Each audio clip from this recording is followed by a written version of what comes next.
Now rocking with the hottest boxing podcast in the land with your host, Coach Malachi Williams. True.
Yeah. What's going on, family? It's that boy Coach Malachi in the building, and we are back. Make sure y'all can show enough, hear me though. I gotta make sure y'all can show enough, hear me though. You see what I'm saying? All right. I hear the feedback. All right. You dig? Yeah, man. You know, it is what it is, man. You know, we back up in this BIH. Doing our thug thizzle, making it do what it do, Yosemite Sam style. We making it do what it do, Yosemite Sam style. You get what I'm saying? Hey, shout out to Carl Blair. Carl Blair, what's going on, fam? You know what? I don't really like this hat. I don't really like this hat for this. Let me go ahead and put the other hat on. Shit. We might. The day Friday. The day tender on the Friday, but we might have to go to Water Day. Whoa. I got this bucket hat in Vegas. I was in Vegas at the dispensary at Harding's, smoking some good green, boy. And yeah, they had no throw the old boy a little something. They were like, look here, man. They were like 4 years ago. They had no throw the dog a bone. That was about 3 years ago. They had no throw the dog a bone. They say, here you go. They say, here you go, baby boy. Had no shot me that. Now now my fame and notoriety is a lot bigger now. You get what I'm saying? So when I go back, ain't no telling what they're gonna bless me with. True. They got a podcast there and everything. He told me, he said, man, if you're ever in town, man, you want to do your podcast, just hit me up. Come here, man. You can do it right here. You know what I mean? So yeah, man. Shout out to them people over there, man, in Vegas, man. Hardin, man. It is what it is. Yep. Green Eyes P, what's going on? Hold on. We got cash apps? Damn, we got cash apps already? Okay. Hold on. All right, look like we got 3 cash apps. Shout out to Green Eyes P. Hey, okay. Okay, let me turn this on. Shout out to Green Eyes P, man, for dropping that quarter of a dub on your boy. Hey, Leroy! Super chat received. Playtime's over, boy. All right, she dropped that in Boston with Coach Malachi. And then here go another quarter of a dub. Hey, okay. Green Eyes P for dropping that quarter of a dizzle up. She say drop 5. She say drop a little 5 for our host. Okay, we starting the day off right. Shout out to Chris. Hey, okay. For dropping that quarter of a bam dub on your boy. Hey, Leroy! Super chat received. Playtime's over, boy. Yes, it is time. Today gonna be a good one. Now, Schoolo said we need to pull back out the commandments. He did say that. Schoolo, I saw your message in the replay. Schoolo said we gotta pull back out the commandments. I had the commandments on speed dial right here. I got it copied in my Word document right here on my monitor. I got this nice, lovely 49-inch monitor, Samsung monitor. It looks so nice. I look good in the camera, right? I look good. I can see it. And the saturation in it is really, really good. Like the saturation in this camera, it whatever the dominant color is, it intensifies. So like in my beard, the dominant color is gray, it intensifies it. In my hair, I have gray hair, but it's like it's scattered. It's not, most of my hair is black. So it intensifies. They bring out the colors in the hat, whatever the dominant color, you know what I mean? So y'all don't know, man. Y'all gotta know what camera to get. It ain't necessarily the camera, it's the lens. The lens is the most important part of the camera. If you buy a camera and you're looking to do like shoot pictures or videos and all that shit there, and you got a camera, remember it's the lens. Don't use the kit lens. The kit lens that's what the lens that come with the camera. You gotta upgrade the lens. Sometimes the lens may cost more than the camera, but you gotta do what you gotta do in order to make it right. True, true, true. You know, cause you don't want people looking at you crazy like, damn, dog, your quality crazy. I be watching your dog, but the shit be looking grainy, the picture be looking grainy and all that there, you don't want that. You know, I mean, unless you can do that, and the people don't care, you get what I'm saying? But it is what it is. What, bro? You want to give my motherfucker $5 and go? What you leave me for? Go, man. I'm your twin brother. You don't want to give me a $5? I'm saying I'm your twin. I want $5, bro. Why the fuck why you going off on me for? I just said I want my $5, bro. You want to hurt me, bro? No. I just said I want my $5 on that play date. You want a cigarette? I want $5, bro. I want my $5. I ain't keep playing, bro. You got me on yooooooo, man. This shit rich, man. Don't do me like that, bro. Man, bye, man. I'm going mad now. Man, I don't fuck that shit, man. I'm mad now, bro. Fuck it. I don't care. I'm gone, too. Fuck Fuck it. it. You don't want to talk to me.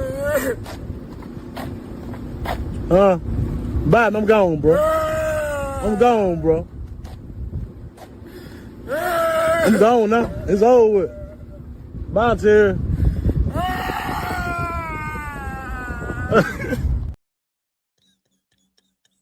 Nigga crying like that.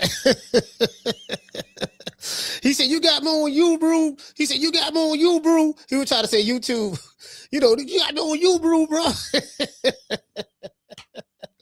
Man, but them niggas, they in the country, but I say, but I don't know where them Bamas come from right there. They must be from DC. There must be some DC Bamas. What?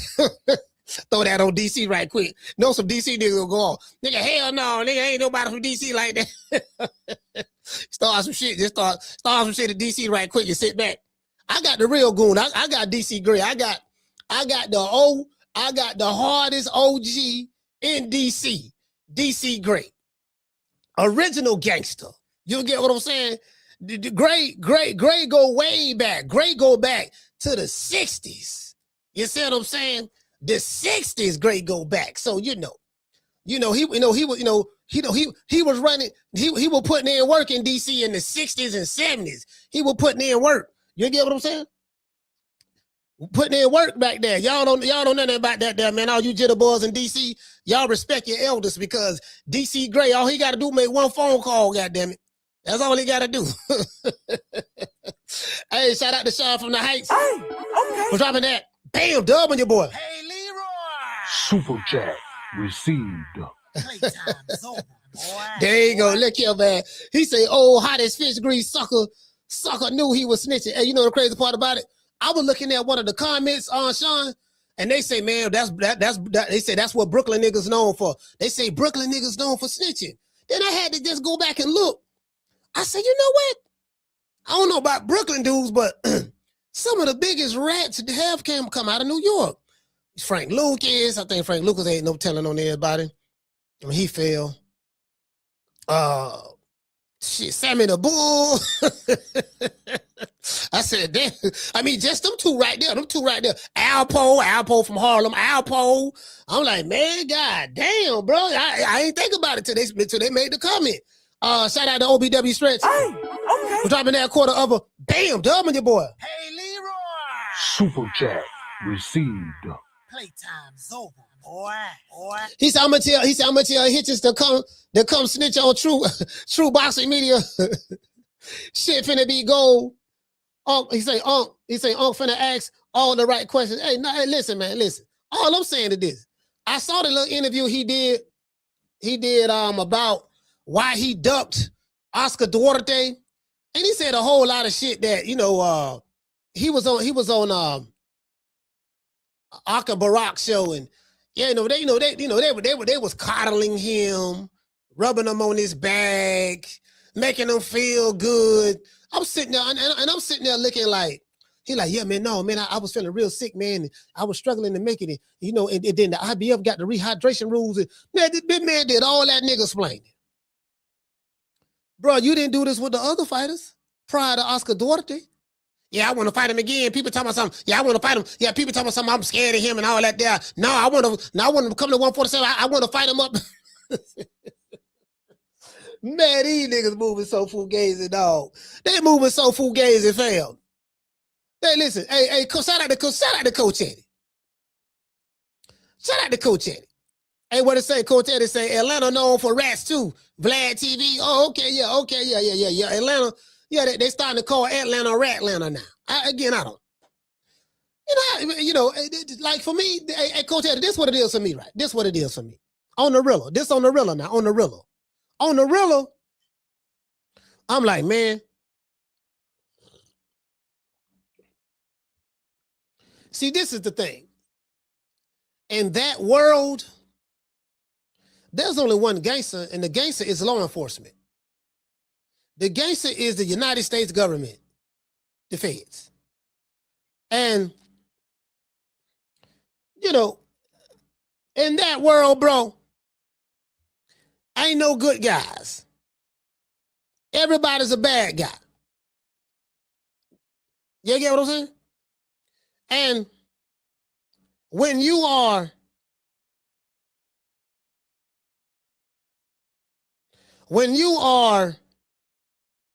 hold on.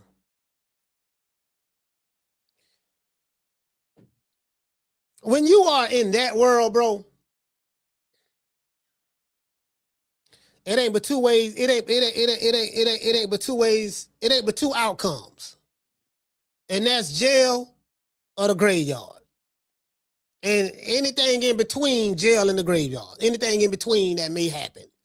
It'd be heartache, hospitals, or whatever. It ain't, I'm telling you. So it's like,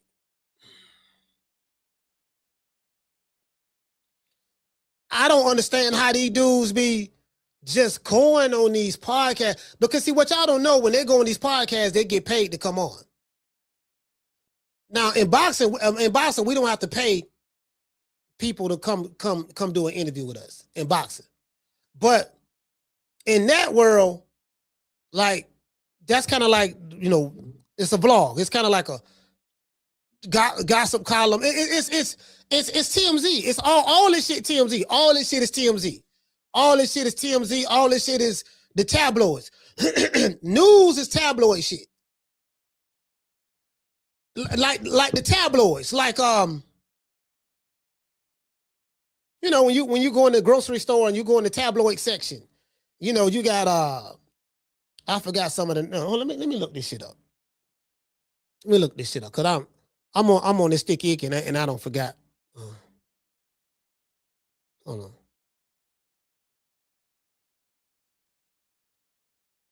Tabloids. You got okay, like something like The Sun or Daily Mirror. That's a tabloid. Celebrity magazines, like goddamn People, US Weekly, or Hello. Yeah, this Hello. Let's go back over here. Hold on. Wait. Let's go back over here.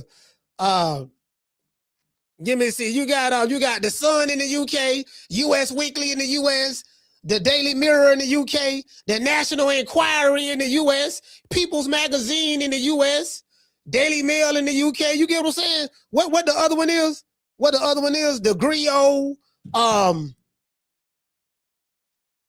the Griot. What? It's another. It's a black one that's some homosexuals run. What's the one? What's the black gossip column that the homosexuals run? Because you got Tasha K and Wendy Williams before that.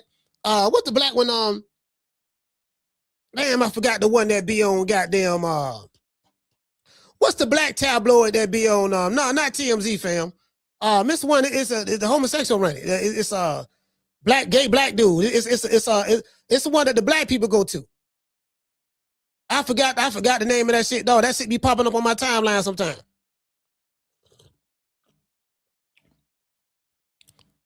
Cynthia G, it's all that.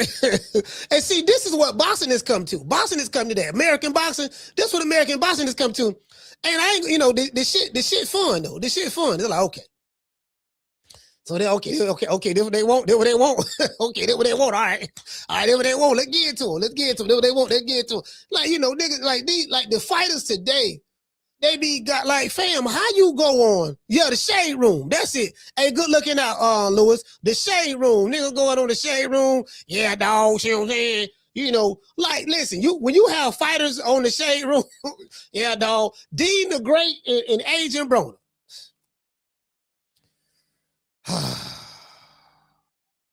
Man, I was at the barbershop talking about that little nigga today. Deem the Great.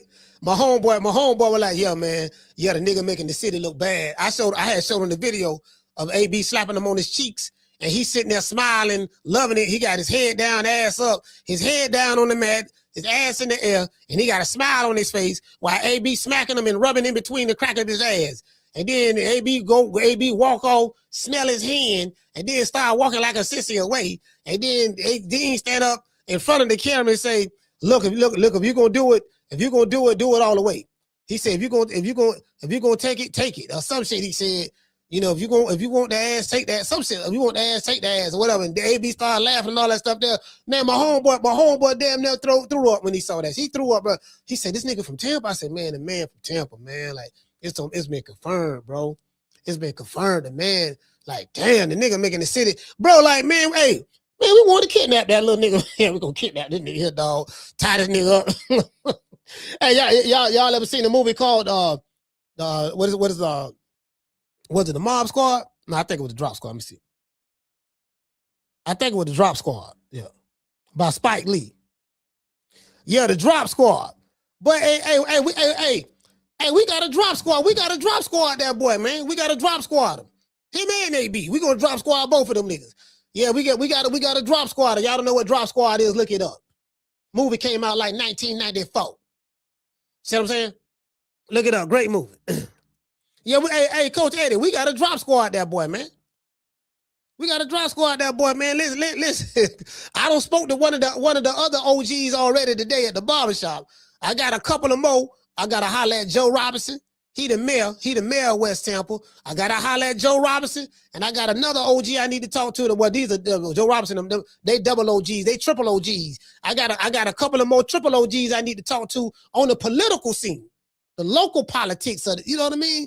Yeah, man, like shit. We got to, no, man. To this day. Fam, it's over with, bro. It's cuttings. It's cuttings. Got chain for fire. Huh? You got some chain for fire. Got chain for fire. Got it. Chain me up. All right. Man, get my fire on. All right, bro. Man, get my fire on, man.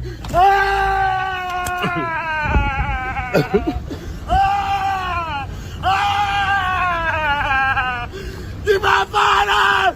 Get my fire! You bitch. Get my motherfucking fire out, man. Man, stop playing me, man. Get my fire out. I'm gonna tell you got it fired out. I'm gonna tell you got it fired out. Yeah, man, that's how niggas in the city screaming right now. Niggas in the city screaming right now, dog. The city. Boy, we catch him, it's over. If we catch him, it's a wrap. I'm telling you now, it's a wrap. I don't want the feds knocking at the door. I'm telling y'all right now, man. Look here, man. Hey, look, we gonna try to do an intervention. We're gonna try to do an intervention. Now, some people say he need to be DP. We ain't gonna DP him, but I'm just saying we know, you know what I mean?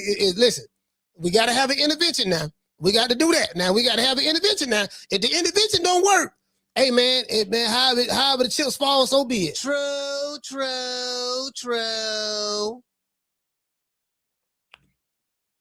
However the chips fall, so be it. Feds knocking at the door. Hey, something happened to him. Feds knocking at the door. Boom, boom, boom, boom, boom. Yeah. What's going on? What's going on, sir? Yeah, I'm Agent Robert Lee, and that's Agent General Lee. That's my brother. Yeah, and we here to talk to Coach Malachi. Is you? Yes, Mr. Williams. Yeah, George. Yeah, that's me. Yeah, okay. Yes, sir. You know, we was looking at a show that you did on July the 17th, 2026. It was approximately 3:23 p.m. And you said that, are you familiar with a streamer by the name of Deem the Great? He's from Church City, Tampa. Nordine Shabazz. Yeah, I'm familiar. I mean, I don't know him personally, but yeah, well, I don't know. We got some questions to ask you. He's disappeared. He hasn't been seen in like a couple of weeks. You know, the streaming community misses him. They don't know where yet. AB said he doesn't know, and we just trying to figure out. We're watching this show, and you said something about making them disappear and having them sleep with the fishes and intervention and DP. We just want to know, do you have anything to do with his disappearance? True. Fans gonna be like, well, you told on yourself. You told on yourself already, dog. See, you did. You told on yourself already. We got the tape. Put the tape in. Put the tape in. This what you said right here on this day. You said this on this day, so you don't told on yourself. We're gonna use what you said as evidence to convict you in trial. I'm fucked. Hey, SP got beats. It'll be over with, fam. It's over with. It's over with, fam. It's over with, fam. SP got beats. It's over with, fam. It's over with. It's over with. Hey, we're gonna have to charge this one. Hey, we're gonna have to charge this one to the game. Hey, SP, the good news is I got a bail bonds. Sitting in the county jail right now for child support, driving on a suspended license, or a missed court date. Don't even trip. I made one phone call to IT bail bonds and they had me out the same day. No judgment, no games, just real people who move fast. If you or a loved one is locked up in the city of Tampa, call IT bail bonds at 813-231-2663. IT bail bonds is located at 6201 East Hillsborough Avenue, Tampa, Florida, 33610. IT bail bonds. When freedom is on the line, call IT. Freedom might be on the line soon. I'm talking to the council. And, you know, I'm telling you, man, listen. We willing to do whatever it takes to protect the reputation and the integrity of the city. We would not allow anyone from the community to make the city look bad. You get what I'm saying? I'm telling you now, we dead serious about this here. We are dead serious about, we standing on business when it come to that. You get what I'm saying? True.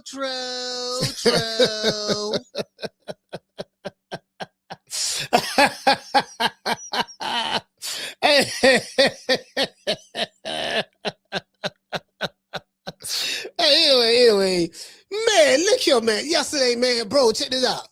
Yesterday, we were showing a little bit of Richardson Hitchins yesterday, right? Talking and all that stuff there, right, in the interview. But the video don't took off on Twitter. Bro, I'm looking at all the comments. Bro, the comments, bro, they are ripping this dude. And I saw a video, shout out to Greg Hackett over there in Philly, man. I saw a video of Greg Hackett he did with YSM. And Greg Hackett was even talking about, he was like, man, it's just bad, dog. Look like you gave a police report. Like you gave detail, like he was telling details, who was there, what they name, what the names of the persons that was there, who had pistols, who swung on somebody, you know, how much money was won in the dice game. He was talking about the pistols had serial numbers erased off of it, and it had bodies on it, and you know, just he was giving descriptions, height, weight, blood type, eye color, you know, you feel me? True. And I don't, you know, I'm still not convinced. You know, like I hear what y'all saying, but I just think y'all kind of like maybe taking it a little too far. Like, is he really snitching? Maybe he felt like, you know, I ain't snitching. I'm just telling a story. Maybe he just felt like he just telling a story. You get what I'm saying? And he wasn't looking at it like snitching. You feel me? Nah, dog, see what it was. See, he had asked me a question. I was just telling him about why me and Tank had fell out. Okay, then why you ain't just say y'all fell out because of a disagreement and left it at that? You was giving details. You were like, yeah, dog, we fell out because we was at a dice game. We was at a dice game at Tank Mama house. You know what I mean? And we was at a dice game at Tank Mama house, and it was me, my cousin. Well, he ain't my real cousin. He my play cousin. Me, my play cousin, who I call my cousin. And it was two cameramen that was with Tank, and then it was Ron, JJ, Sam, and Tank. Ron, JJ, and Sam. All of them had they had doggone Dracos. They had Dracos. Tank had a mini Draco. He was gambling. He was shooting dice with my cousin, my play cousin. Tank was losing. Tank pulled out the baby Draco, slapped my cousin across the face with the 5. I noticed on the gun that the serial number was scratched off, and I think that was the gun that the police was looking for that got 4 bodies on it. I'm not sure, but it looked like it. And then, so he did that. You see, then, his other homeboys had them pulled out they Dracos. Now, John, I know him. You know who John is? John about 6'2.5", about 280. Yeah, you can see him in a couple of videos with Floyd. Like, you get what I'm saying? So, he was... True. Man, hey, Mike. Hey, Big Mike, look here, man. I'm kind of feeling the people pain on that. Listen, I'm kind of feeling the people pain on that though. You know what I mean? He was just being a little too descriptive for me. You get what I'm saying? Jamie said, brother.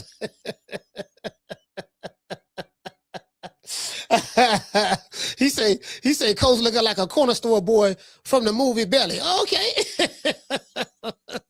I don't know if that's a compliment or an insult. Is that a compliment or an insult? I'm trying to figure out whether I should go off or laugh. I'm trying to let me know. Let me know about should I be offended or should I take it as a He say telling a story that doesn't involve him. No, he was there. Hey, Big Dub, he was there, fam. It kind of did involve him because his cousin got slapped with the pistol. When Tank slapped Richardson Hitchins' cousin with the pistol, he was there. He was right there, fam. Like, no, he was right there. Well, that's what he said. That's what he said. You get what I'm saying? Anyways. Boxing fans call Richardson Hitchins a snitch. Lord hammers. A snitch about Tank Davis incident to fight hype. Basically, they called him a snitch for talking about the Tank Davis incident to fight hype. Volunteered information. Do you get what I'm saying? Volunteered information. You know what I mean? That's what they called him, right? I gotta show y'all the bro. Y'all don't understand, bro. Bro, this dude, they ripping, man. I think they being fair. I think they going too far, fam. I think they going too far. What he say? He say no videos or storylines from the two. Not one, but the camera, but 2 cameramen. He got 2 cameramen, the eyewitness. Man, got eyewitnesses, man. Nigga. No, listen, you know Tank on probation, fam. Everybody know this man on probation, man. Everybody know this man on probation. Man, don't do the man like. At least wait. If you're gonna snitch on him, wait till he get out probation, fam. If you're gonna do that. That's all I'm saying. Hey, what he say? He say, Mike Too Shady say, niggas in the city. He say niggas in the city will put a restraining order on you just to kill you when they see you. Warfare. Hey, man. Hey, man, it is what it is, man. Well, motherfucker put a restraining order on you if you fucking with him. If you fucking with him, yeah. If a motherfucker fucking with you, well, you know, if you've been listening to this channel, I told y'all the story about that, what I went through. What I went through when I was 17. I told y'all about that story. I learned a valuable lesson. I learned a valuable lesson at that time. I learned a valuable lesson. See what I'm saying? So, you know, anyways. In a recent interview with Fight Hype, Richardson Hitchins had a lot to say about Gervonta Tank Davis. Hitchins spoke about a dice game incident involving Tank Davis and his friends versus Richardson Hitchins' cousin, his play cousin. Fans on Twitter are calling Hitchins a snitch on Twitter. They called him a Twitter on there, right? Because they felt that he revealed too much information. And I think the key to this is the information that he revealed. Had he just said, yeah, man, me and Tank fell out, we had a little do-why-diddy, it is what it is, over some other shit, I really don't care to get into it, but, you know, he could have just said it like that and kept it pushing. But what the people didn't like about it was he elaborated. He told details. You know, he gave names. You know, he told how many people was there. He talked about crimes that could have been committed. He spoke about Tank having the Draco on him and slapping his cousin in the head with the pistol because he was losing money and the other dudes who he named that Tank was with draw foul on everybody and all of them was convicted. You know what I'm saying? I think that's what it was. He was just a little too, you know. And then he was talking to he was better off being on Vlad TV doing that shit. He was better off. Hey, he was better off being on Vlad TV with that. and then I'm listening to what my brother. I'm listening to Greg Hackett. Greg like, yeah, man, he just I need to play it. I should play it. Yeah, man, he just yeah, the young boy was, you know, he was giving up too much information. I watched that shit this morning. It was, Greg was trying to be nice about it. Yeah, he was just, you know, it ain't a good look. I was like, oh, goddamn. Boy, they don't let the wrong nigga see that video. Hey, listen, man, Africa, boy, I don't know, boy. You can't be volunteering information, fam. See, you can't be doing that, bro. You can't, listen, you got to know how to plead the fifth sometimes. Sometimes, you know, sometimes you be in front of the camera, you go to feeling comfortable with the guy who's asking you the questions. And, you know, a really good interviewer know how to undress the interviewee. Like, he know how to make them feel relaxed. And if you got a good chemistry with them, you can sneak a good question in there and he don't even realize you don't put him in the Machiavelli. You put him in the Machiavelli, you don't even realize that you slide a good question in there on him. He got him feeling comfortable, got him feeling good about himself. Then bam, he gave you what you were looking for. True. Yeah, I'm just saying, man. Yeah. Shout out to doggone Jamie, man. Jamie, what's up, man? Shout out to Serge. Shout out to Corey from Miami. Shout out to Keisha. Keisha, what's going on?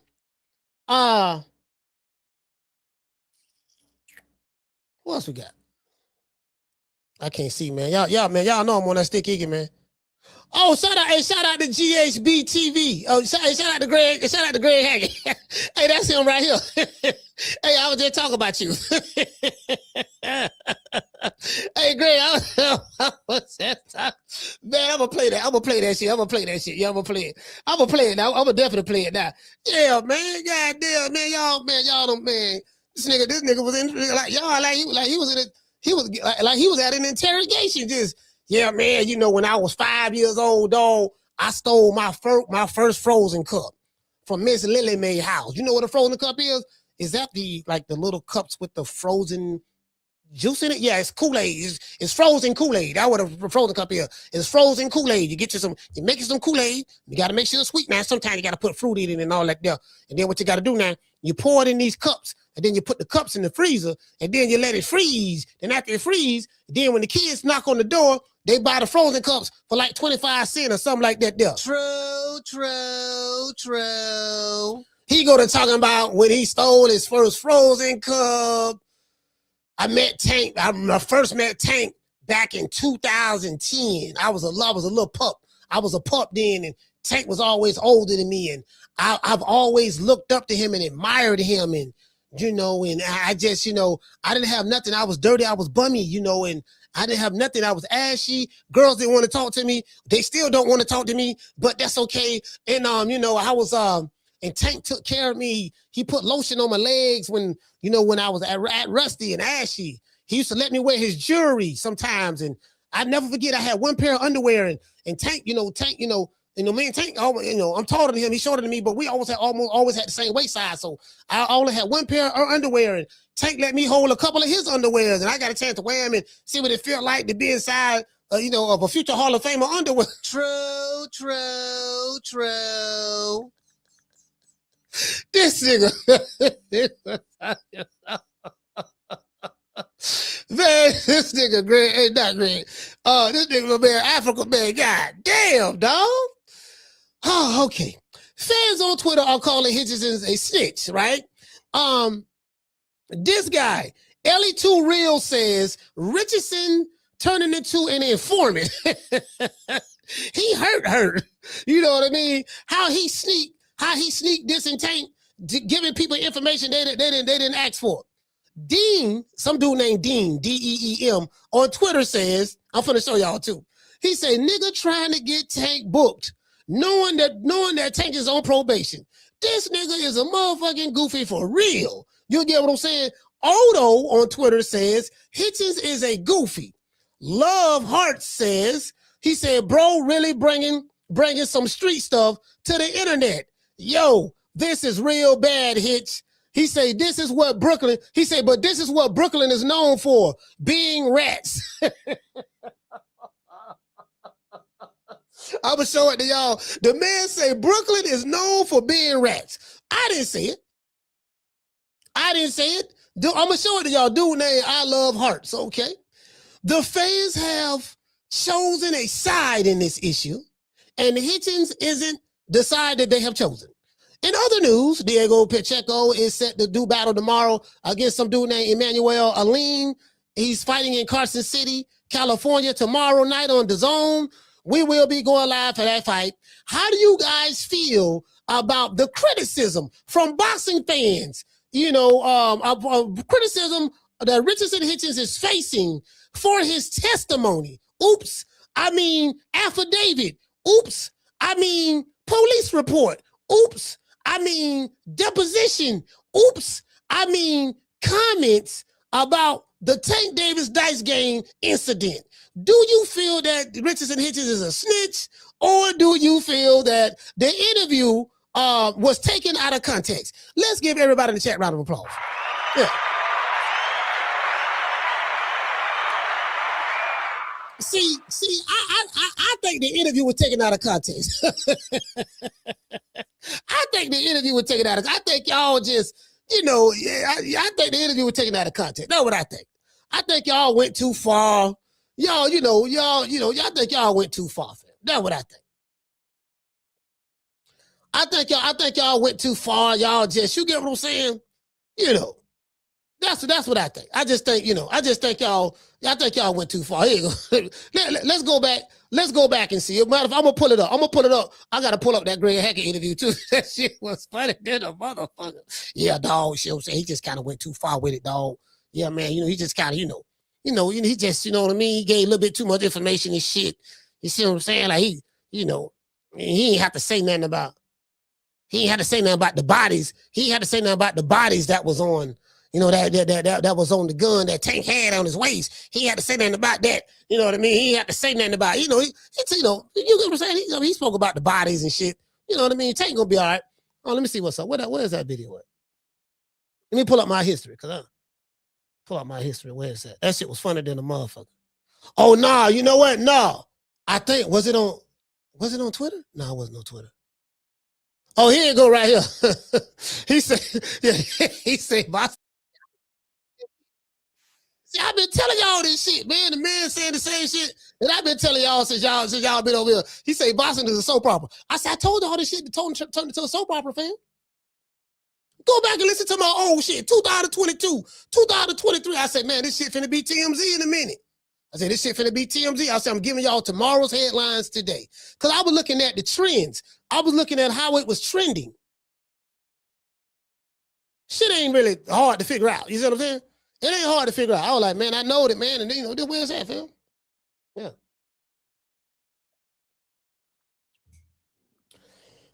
You know, but before we get into the show, I want to dedicate this show to the hood. I want to thank the whole hood who came out here. I love y'all. I did this for the hood. Y'all know I beat that boy.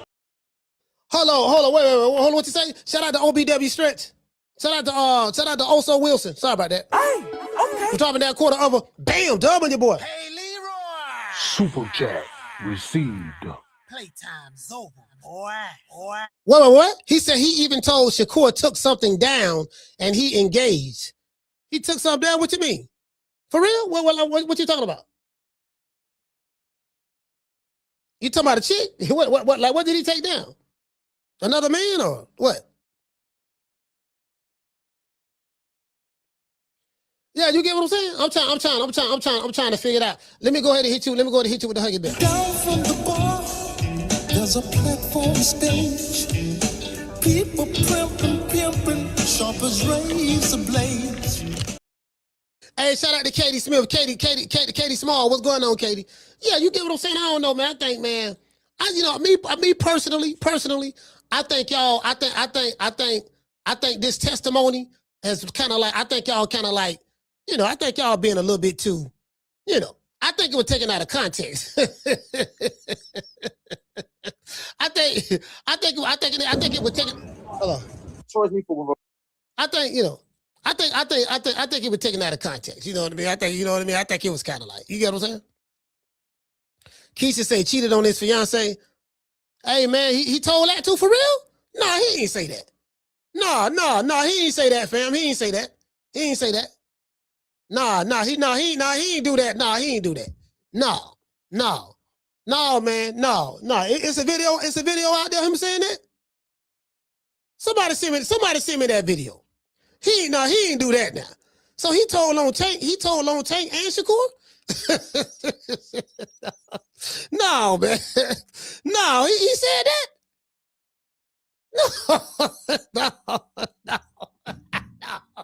No, that man ain't say that shit. Hey, hold on. Wait a minute. What's Greg hanging at? Oh, I just saw Greg. Hold on. Wait a minute, fam. Oh, wait a minute. He said he was talking about shit that wasn't even asked.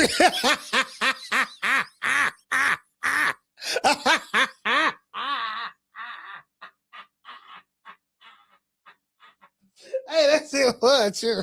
Nigga, hey,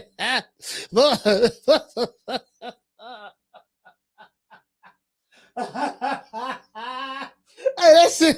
Nigga, he talking about shit. Nigga ain't ask shit. Nigga ain't ask a goddamn thing. Fam, you just volunteer. Fam, you volunteering information. Fam, we ain't ask you about that. We ask you. Yeah, dog, we ask you. How was it in the amateurs? You know, how difficult the amateurs was when you was in the amateurs. How was it? How was it in the amateurs? Like, what was your experience like in the amateurs? Well, you know, yeah, when I was in the amateurs, yeah, man, I had a lot of fun because I used to work out with Tank. It was me, Tank, and Shakur. You see what I'm saying? And you know, in the amateur, we used to have fun, and you know, we used to go box, do our thing, be in the tournaments. But one night, me, Tank, and Shakur decided to go on a caper. You see what I'm saying? And Tank had this idea that me, him, and Shakur should put on the Pooh Shiesty mask. And we had Tank, you know, Tank brought us 3 Dracos. All of them had bodies on them from Baltimore. You see what I'm saying? Sir, what does this have to do with boxing? You asked me what my experience was like, right? Yeah, okay, let me tell you. Motherfucker, right this. Hey, SP, hey, look here, man. Oh, I'm saying, say he was smiling. Oh man, come on.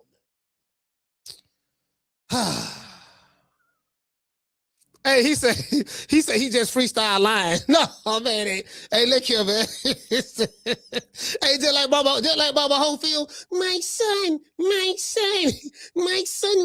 the motherfucker say, My son is the champion. We the ones who, my son is the WBA champion right now because Tank Duck does.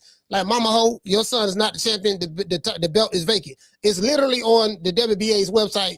There is not a WBA lightweight champion right now. That shit is vacant. You and your son, ma'am, mama, your son and Lucas Body are going to fight for the vacant title. That's not true. That's not, you know what I mean? You's a hater. We made it already. We made it. He said he learned that from Baba Hope. Man, yeah, I'm like, I don't know how these niggas just be, bro, they just come on here and just lie like shit that you could just literally, like, bro, it's literally on their website. Don't everybody believe in Google? Go Google that shit. Bro, it's literally on their website, fam. It's on their website. Anyway, it is what it is, man. Fuck it, it is what it is, man. Hey, y'all know what time of TI is, man. I'm gonna give a shout out to everybody, man. We're gonna get ready to get into the show. I want to give a shout out to all the tenderonis, the PYTs, the honey dips, and the snow bunnies. I'm gonna do that a little later, but I want to give a shout out to Foster's Barbershop, our sponsor. If you're in the city of Tampa, download the app Booksy. That's BOOKSY. Foster's Barbershop, located right here. The address is right here.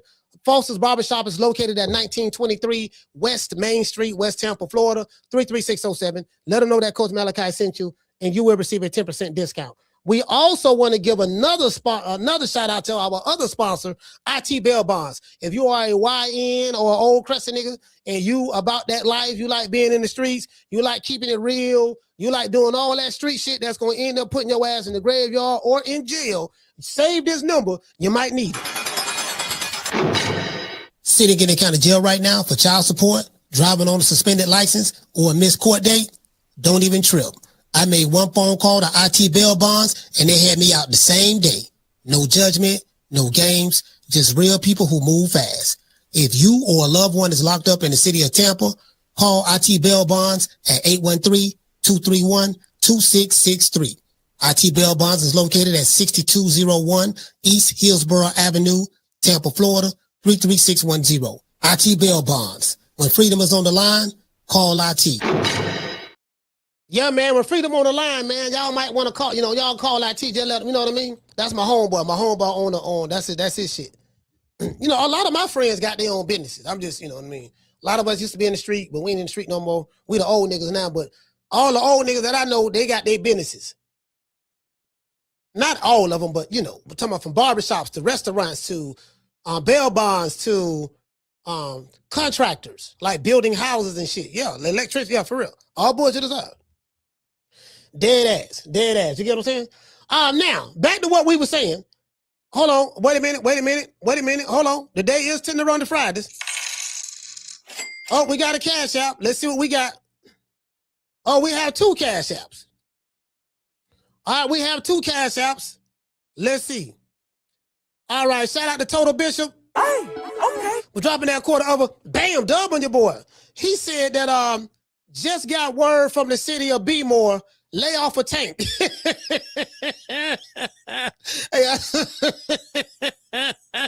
this dude, I don't want to show the man information. I'm dead ass serious, bro. Hey, I don't want nobody thinking I'm making this shit up. I'm dead ass serious. I don't know if y'all can see that. He say just got the word from Bmore, lay off a Tank. Dead ass serious. All right, my brother. Hey, listen. Oh, it's Too Tall Bishop. My bad. Too Tall Bishop. All right, my brother. Okay, my brother. All right. Okay, I lay off of him. Oh, we got a sponsor. Hey, okay. Shout out to Dr. Tony and Dr. Ellie for dropping that, bam, hundo on your boy. Cash App. Hey, Leroy! Super chat received. Playtime's over, boy. She say, happy Friday from Dr. Ellie and Dr. Tony. See what I'm saying? Dr. Ellie and Dr. Tony, I think they're Puerto Rican, so we got to give a shout out to the Puerto Ricans. Shout out to Dr. Tony and Dr. Ellie. I felt like a Puerto Rican in this hair. I felt Puerto Rican. Y'all know I love me some Puerto Rican. I felt Puerto Rican in this. Rican.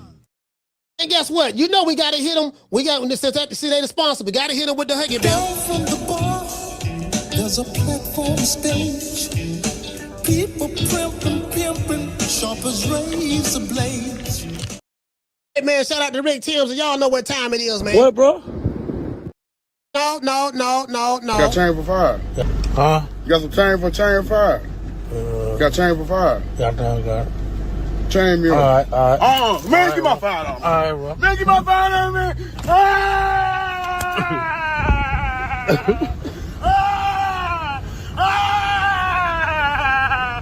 Give my $5. Give my $5.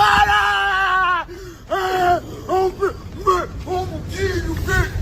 Give my motherfucking $5, man. Man, stop playing me, man. Give me $5. I'm gonna tell you got it $5. I'm gonna tell you got it $5. Yeah, man. I'm gonna let y'all. I got 2 videos I want to play. This shit is funny. Hey man, you already know what time it is. Hey man, I'm on the sticky icky. The stickiest of the icky. You want to smoke with the old boy Rick James? Man, look here, man. Hey man, I'm gonna just go ahead, man. Cause I want y'all to see what the people saying. I think y'all being a little. Shout out to Keisha. Keisha, I think you being a little too. Yeah, I think y'all misunderstanding our good brother. For whatever reason, but like I said, the last time I seen him in person, it was after that Edgar situation on Twitter. Remember that I told you about? And I seen the nigga outside of a hotel. My cousin is there. Mind you, him and my cousin got into it. He done.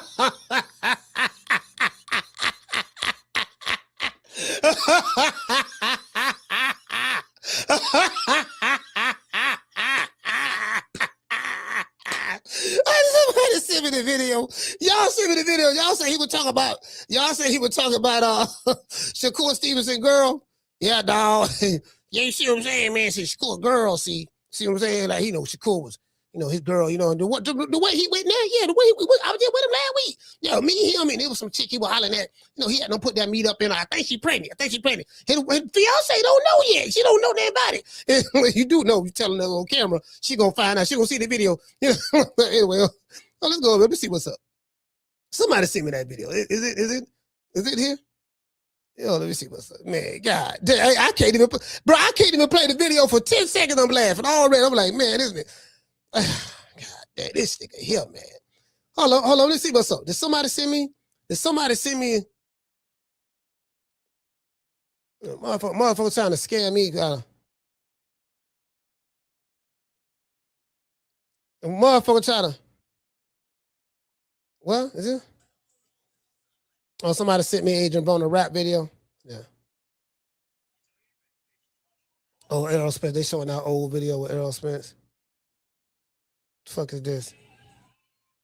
Oh, they showing bare knuckle box. Yeah, ain't nobody sent me now. I need to see that video. I need to see that video because I didn't see that. I didn't see what he was talking about.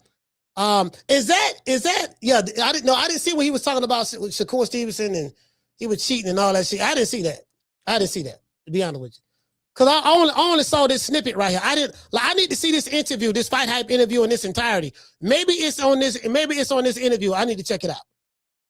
He done popped on not towards me for whatever reason, but like I said, the last time I seen him in person, it was after that Edgar situation on Twitter. Remember that? Okay. So once he said last time I saw him in person, it was after the Edgar Berlanga situation, the one I told you about. So whatever he told the white guy who was interviewing him behind the camera, whatever he told him, he should have just left it at that. Yeah, that was the last time I saw him and that was it. He should have just left it at that. But he takes it further. Right? He should have just left it at that. But let's go. That I told you about. And I seen the nigga outside of a hotel. My son. So he said, and I seen them outside of a hotel. So he's adding to the story. My cousin is there. Mind you, him and my cousin got into it. He done popped on. He said, my cousin was there. Mind you, him and my cousin got into it. So he's volunteering information. It's not my cousin, but like he didn't pop. It's not that he popped on my cousin. Okay, he's not your cousin. So is it a situation that's similar to how Keyshawn and Shakur is? Like they ain't brothers, they play brothers, but they brothers. And again, shout out to Calvin Davis. Calvin, I know you the quiet one, but look, you the real big brother. Anytime you want to talk to me, brother, I'm here for you. Listen, because I don't understand for the life of me, how was Keyshawn calling Shakur Stevenson his big brother And everybody around the world, well, ain't everybody around the world, but everybody in the boxing world, they looking at Shakur as though that's Keyshawn's real big brother, and you the real big brother. He don't even talk about you. Don't nobody even know you exist, dog. You see what I'm saying? You kind of like the big brother that don't nobody really know like that, because Keyshawn is talking about, you know, Shakur. So if you want to talk about it, I'm here. If you want to talk about it, I'm here, brother. We can do the interview and everything. True.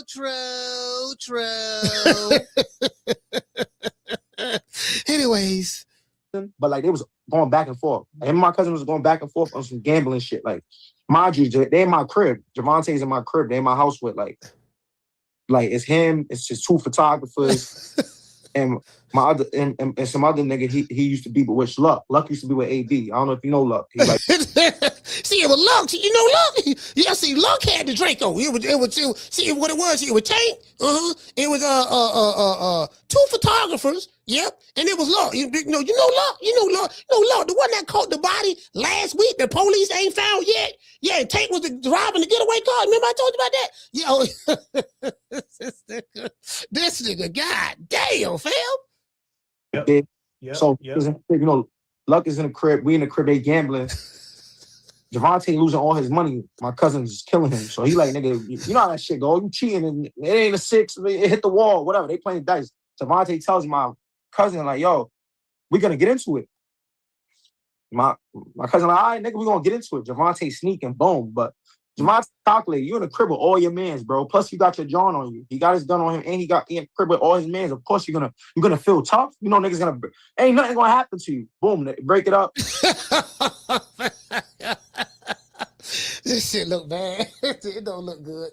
It don't look, I ain't gonna lie, dog. I can't even count for him. I can't count for him on this one, dog. I want to try to save him.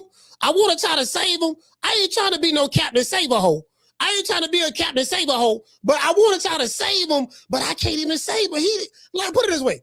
If I was an attorney and we was in the court of law and the state or the government, if it's federal, is trying to use my client's testimony against him, trying to use my client's testimony to put Tank, Luck, and the 2 photographers that was with Tank in jail.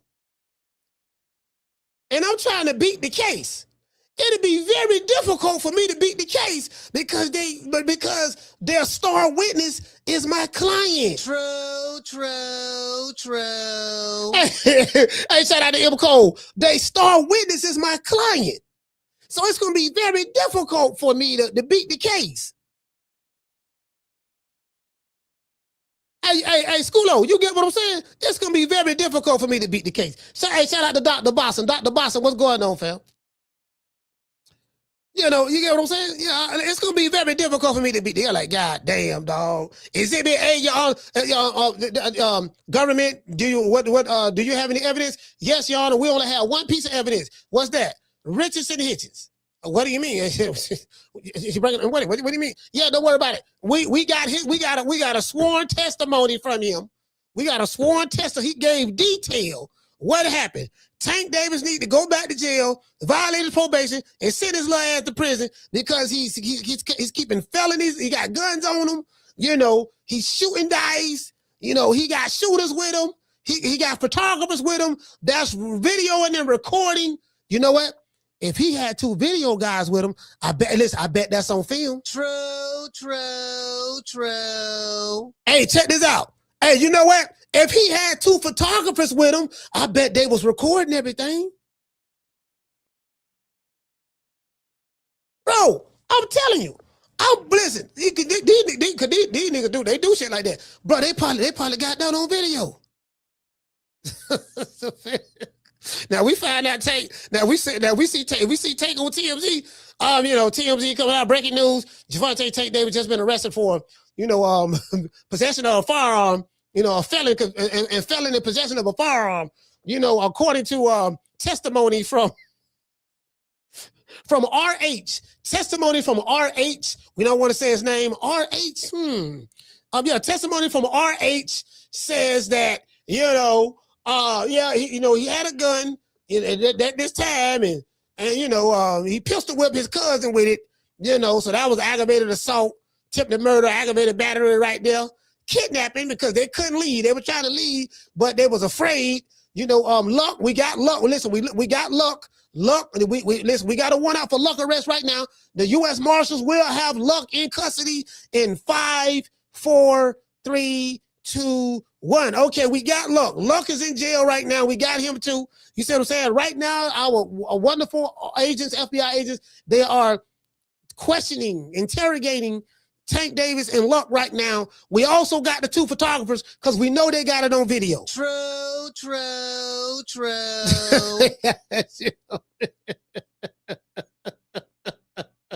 Hey, Schoolo, they got it on video, man. I'm telling you, think about it. I'm just thinking about this shit, right? You had 2 photographers there. Tank had 2 photographers there. What the photographers were there for? Think about it. Why you got 2 photographers at a dice game? I mean, they ain't there just to be watching y'all shoot dice. Man, I'm telling you, bro, they got that shit on video. To this day. They got that shit on video, dog. I'm telling you, they got it on video. I ain't got no proof of it, but boy, if I was a betting man, boy, Lord, let's see this. I want y'all to hear what the people got to say. Let's hear it one more time. Towards me for whatever reason, but like I said, the last time I seen him in person, it was after that Edgar situation on Twitter. Remember that I told you about? And I seen the nigga outside of a hotel.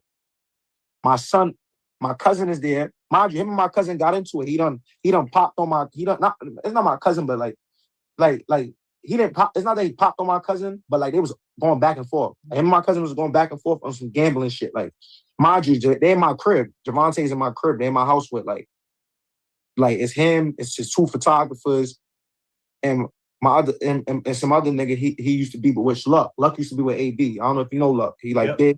Yep. So you know. Wait a minute, hold on. I just caught that. He threw AB name in it too. He say Luck used to be with AB. You know, remember AB? He threw AB name in it.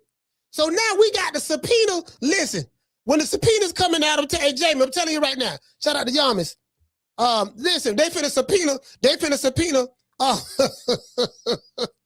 AB, they finna subpoena AB. Richardson Hitchins, Luck, they finna subpoena all 3 of them and put them under sworn testimony. I'm gonna tell you right now, if the feds come, and Richard and Hitch, if the feds come to you, want you to testify, I want you to plead the 5th. I plead the 5th. I plead the 5th. 5, 1, 2, 3, 4, 5. Anything you say, 5. Go ahead, ask me a question. Did you? 5. Yeah, he got to plead the 5th right now, dog. Right now, we pleading the 5th. We ain't giving no testimonies. we don't give y'all all the information. We don't give you all the information that you need. That's it. You ain't getting no more voluntary information. We ain't giving no more voluntary information. We're not doing that. Telling you right now. You know, you feel me? That's it. That's it right there. Okay, let's see what the people talk about down here. It's the people. He brought goddamn AB name up. Damn. Luck is in the crib. We in the crib. They gambling. Gervonta losing all his money. My cousin's just killing him. So he like, nigga, you know how that shit go. You cheating and it ain't a 6. It hit the wall. Whatever. They playing dice. Gervonta tells my cousin like, yo, we gonna get into it. My cousin like, all right, nigga, we gonna get into it. Gervonta sneaking, boom. But Gervonta calculated, you in the crib with all your mans, bro. Plus you got your John on you. He got his gun on him, and he got in the crib with all his mans. Of course you're gonna feel tough. You know niggas ain't nothing gonna happen to you. Boom. Damn, bro. So all right, so let me find the other video. Y'all say I showed y'all that they don't put the juju on Errol Smith. Errol Smith's finna get his ass whooped, bro. I ain't a doubt in my mind. They don't. Once I saw them blow that smoke in his face, they don't put the juju on him. Errol Smith don't landed in Australia. Them people don't got in his face. Them people don't got in his face and blow that smoke in his face. Put the juju on him. Man, shit. Man, they don't put the juju. They don't put the juju on my main man. Hold on, what they talking about? Dang, they hold on, what is that? Hold on, I'm looking at X right now.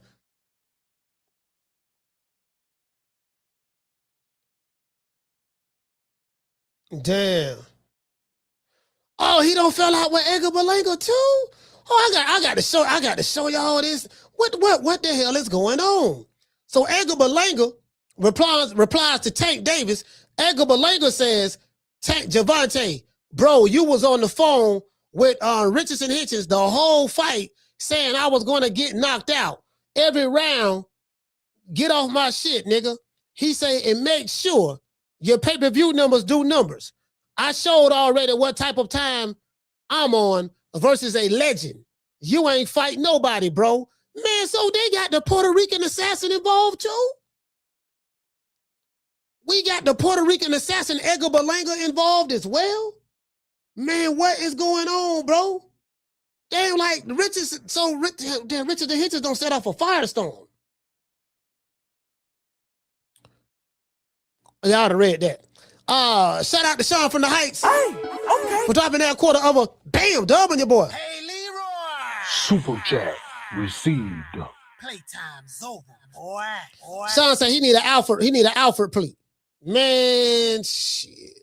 I don't know, man. Down from the bar, there's a platform stage. People pimping, sharp as razor blades. Hey, wait a minute, man. Listen, the man got the Puerto Rican assassin involved, so you don't, okay, wait a minute. Hold on, y'all, hold on. Let's do this. Hold on. It's a whole lot of shit. Let me retweet this too. Let me retweet this one. What this is. Oh, I got to show y'all this. Oh, I got to show y'all this right here, fam. I'm on They got a picture of Richardson Hitchins in an interrogation room with a pen and piece of paper. They gave him a box of chicken. He got Kentucky Fried Chicken box. They probably had some butter biscuits. They bought him some Kentucky Fried Chicken, a Hawaiian Punch. He got a soda right there as well. You know, with some butter biscuits. Oh man, come on, fam. This dude he said this motherfucker about to send the whole hood to jail. y'all see that? He said.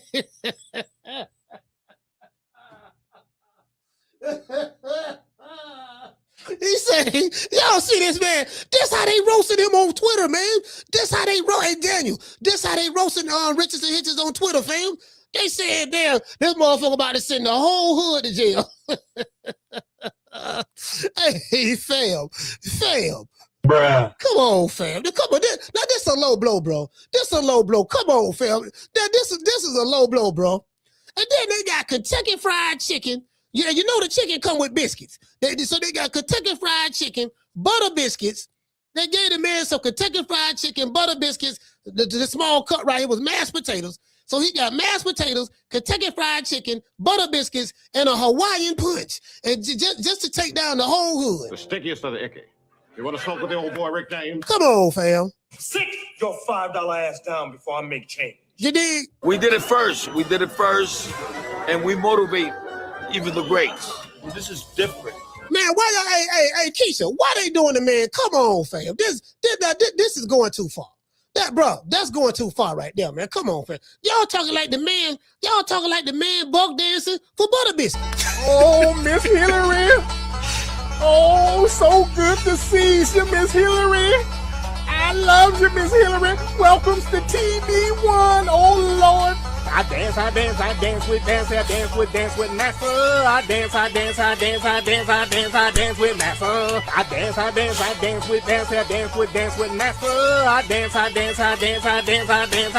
Master. Yeah, y'all talking like the man. Y'all talking like the man. Come on, fam. Y'all going too far. Y'all going too far right now. Come on, man. Y'all going too far. Come on now. Like y'all just come on, fam. You get what I'm saying. I know everybody upset with him, but goddamn, man, come on now. Don't do the man like that. Stall him out. Hey, stall him out, Keisha. Keisha, stall him out. Let's see what's up. Hold on. Let me pull this up. Let me pull this up. Boy, we got a whole lot of shit to cover. We got a whole lot of shit to talk about today. We'll talk about Boots. We're gonna talk about Virgil Ortiz. You know what I mean? Shit. Oh man, God. Yeah, they don't put the juju. Hold on, I'm trying to pull it up. I'm trying to see. Yeah, this shit don't got 193. Y'all see this shit? Hold on, let me pull it up. This shit don't got 193,000 retweets. I mean views. Let's see what the people talking about. Cause I want to show y'all what the people said. Cause I can say anything out of my mouth, but let's see what the people talking about. This guy say Richardson turning into an informant. He hurt.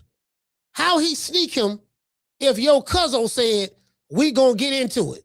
Nigga stood up and Tank face. That wasn't no sneak. All right, so I guess this guy was there. I don't know how he know. This guy says, nigga spilling the beans. All right. This guy says, Richardson Hitchins, he say, nigga trying to get Tank booked, knowing he on probation. This guy is a effing goofy for real. This guy say real goofy. Love Heart say, bro, really bringing some street stuff to the internet. Yo, this is real bad, Hitch. He say, this is what Brooklyn is known for. Rats. Y'all see that? Remember I told y'all that in the opening monologue? Let me blow it up a little bit more now. I don't want no Brooklyn niggas getting mad at me talking about pulling up. Don't get mad at me. This what the man said right here. Hold on. This dude right here, if y'all want to look him up and get him, y'all can go get him now. You know, anybody from Brooklyn feeling some type of way, y'all can go get him. Hold on. I gotta blow my nose. Hold on. If y'all want to go get him, go get him. Hold on.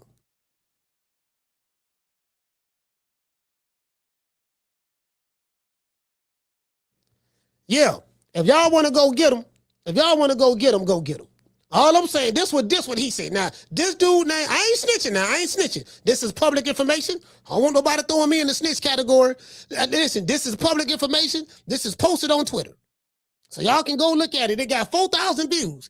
This dude, Love Hearts, says, bro, really bringing some street stuff to the internet. Yo, this is real bad, Hitch. This is what Brooklyn is known for. Rats. All right. This dude say, stop D-riding, mind your business. This guy say, Ito, you know what, lame ass ninja, shut the F up. This guy say, this part was worse for Tank. Okay, what part that was? Super talented, 50-50 at that time. But I always tell Tank, like, him and Shakur 50-50 fight. Like, I really still feel like that. Like, when it comes to the boxing shit, like, I feel like Tank is super talented, 50-50 at that time. Now, I don't know. After all these drugs and shit the nigga been doing, I don't know how his body is. The nigga don't even throw no punches in fights. Well, he said Tank doing drugs? He said Tank doing drugs? When Tank started doing drugs? I ain't never heard nothing about no Tank doing drugs, but Richardson Hitchins know Tank better than I do. So, you know, I ain't never met him, but he know him better than I do, so, you know. Man, this nigga telling everything. Yeah, dog doing drugs. He just snorted the 8-ball last week. Yeah, fam. He just snorted the 8-ball in front of the courthouse. Just last week, dog. I'm telling you, I was right there. You know what I mean? I don't know. Let's go back. Let's hear. Damn, I didn't know that. You feel me? Niggas sit around. But I always tell Tank, like, him and Shakur 50-50 fight. Like, I really still feel like that. Like, when it comes to the boxing shit, like, I feel like Tank is super talented, 50-50 at that time. Now, I don't know. After all these drugs and shit the nigga been doing, I don't know how his body is. The nigga don't even throw no punches in fights. You feel me? Niggas sit around, he lay on his back feet and wait to land the left hand. That's all he doing. Niggas is hip to that. You gotta get in a bag, get in the gym and diverse your bag. Nigga, you got Dumb Rich having a strong left hand. The nigga got the same left hand as Deontay Wilder had the right hand, but bro, niggas is on to that. The levels go up. You see once the levels go up, nigga shot away. He went straight to Lamar and tried to get the Jake Paul fight and did. No. Scratch that. Come in a fire now. You feel me? Go fight. Fight me. Fight Keyshawn. Fight niggas that can really fight. You feel me? Because I'm not saying he's gonna lose. He's a great fighter. He fight me, he's gonna lose. Facts. But I don't know about them other niggas. I don't know. I'm not just saying gonna lose, but nigga, that's where the comp is at. But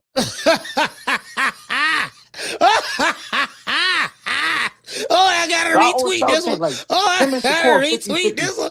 Boy, I know Tank Davis fans 38 hot, boy. Boy, I know y'all 38 hot. Boy, y'all got them on the hit list. Boy, I know y'all got Richardson Hitchins on the hit list right now. Boy, Lord, boy, what them Tank fans? I know y'all 38 hot.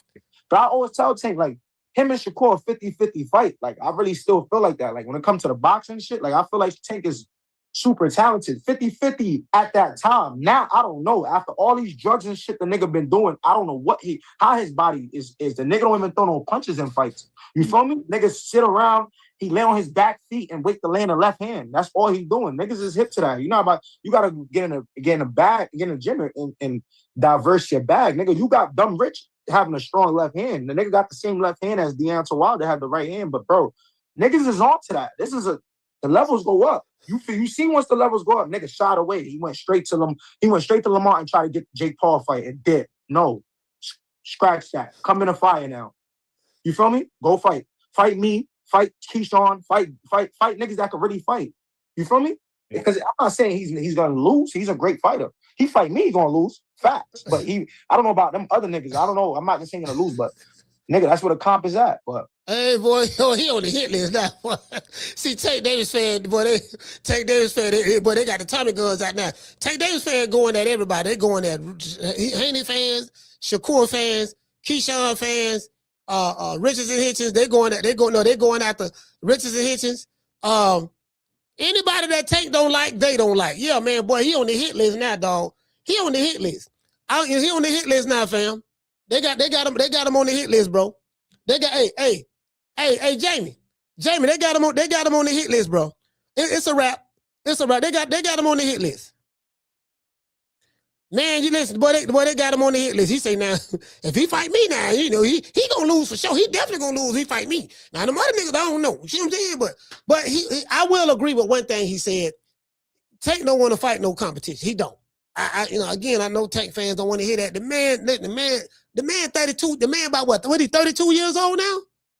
How old is Tank? He got to be 32 by now. This nigga damn near 40. No, he ain't 40. Let's see how old.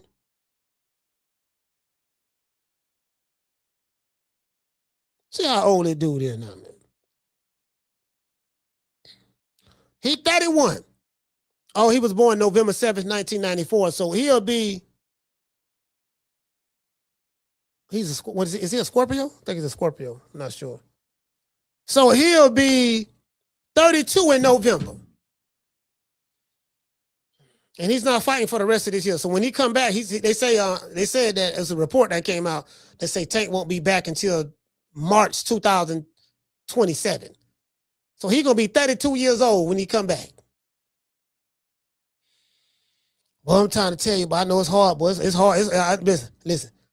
It's hard. It's hard being a Tank fan. I feel your pain. I feel your pain. I really do. Shout out to Dr. Tony. Dr. Tony say, Coach, if he's really on drugs, I don't like him over in the Benavidez camp because we know David likes to get high. You know what, though, Dr. Tony? That's probably why he's over there. Because David Benavidez's wife, well, not wife, but fiance or whatever, she called off the marriage, the wedding, because she put out there that the man going through personal demons. They saying goddamn David Benavidez back on that scuttlebutter. He back smoking that, he back snorting that China White. And you know what, Dr. Tony, all jokes aside, I said, man, how this motherfucker able to throw punches in the 11th and 12th round like it's the first round? He don't get tired. He just, like, he's a human being like everybody else. He don't get tired. He just always throwing 1,000 punches each round. How you able to throw all them punches like that from the first round first round all the way to the 12th round and everything in between? How you able to still throw all them punches like that? Don't get tired. I said, but listen. I used to sell powder before. I sold powder before. Yeah, that's that raw. That raw do that. Hey, if you ever had a fight with a cokehead, I'm talking about a powder head. Someone like to snort that powder. If you ever had a fight with a powder head, tell you something. That's gonna be one of the hardest fights of your life. Especially if he know how to fight. If he know how to fight, he know how to do a little something. If he just know how to do a little something. A little something. If he know how to do a little something, I'm telling you, you gonna catch hell with that nigga, man. But I fought a nigga on some Raw before, bro. It was probably one of the hardest street fights I ever had in my life, dog. Motherfucker don't get tired. True. And they don't feel nothing. They don't feel nothing. Yeah, bro. All right, okay, I'm telling you now. Shout out to Mike Larry. Hey, okay. For dropping that. Bam, dub on your boy. Hey, Leroy. Super chat received. Playtime's over, boy. Hey, what it say? Y'all say he said he in great conditioning. White don't help that. In a professional fight. Well, I listen, I don't know.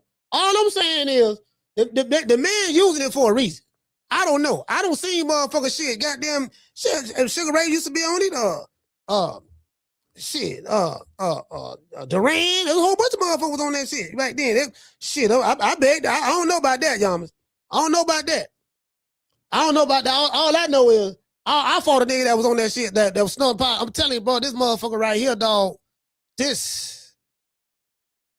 Man, that nigga fought about damn near 20 minutes, man. That's a long time for a street fight. But for real, bro, about 20 minutes. This like 90. What year this was? Oh, this about 90. This was probably about 94. I want to say about 90. Yeah, about 93, 94. It was 94. It was a year before the Million Man March.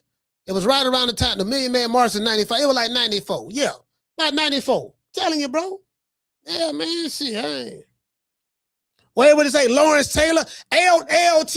Man, LT was on, man. Come on, man. Nigga, LT, nigga, I love Lawrence Taylor. LT hit that motherfucker, man. He looking at Joe Montana in the back. He looking at, I think he broke Joe Montana's leg in the playoffs one time. Yeah, man, that shit, man, that shit have a motherfucker wired up, bro. That shit have a motherfucker wired up. I ain't saying that mean you gonna win, but I'm like, bro, that shit have your heart rate racing. You be looking like this here. You just nigga throwing. I'm choking him, dog. I'm choking him. Nigga,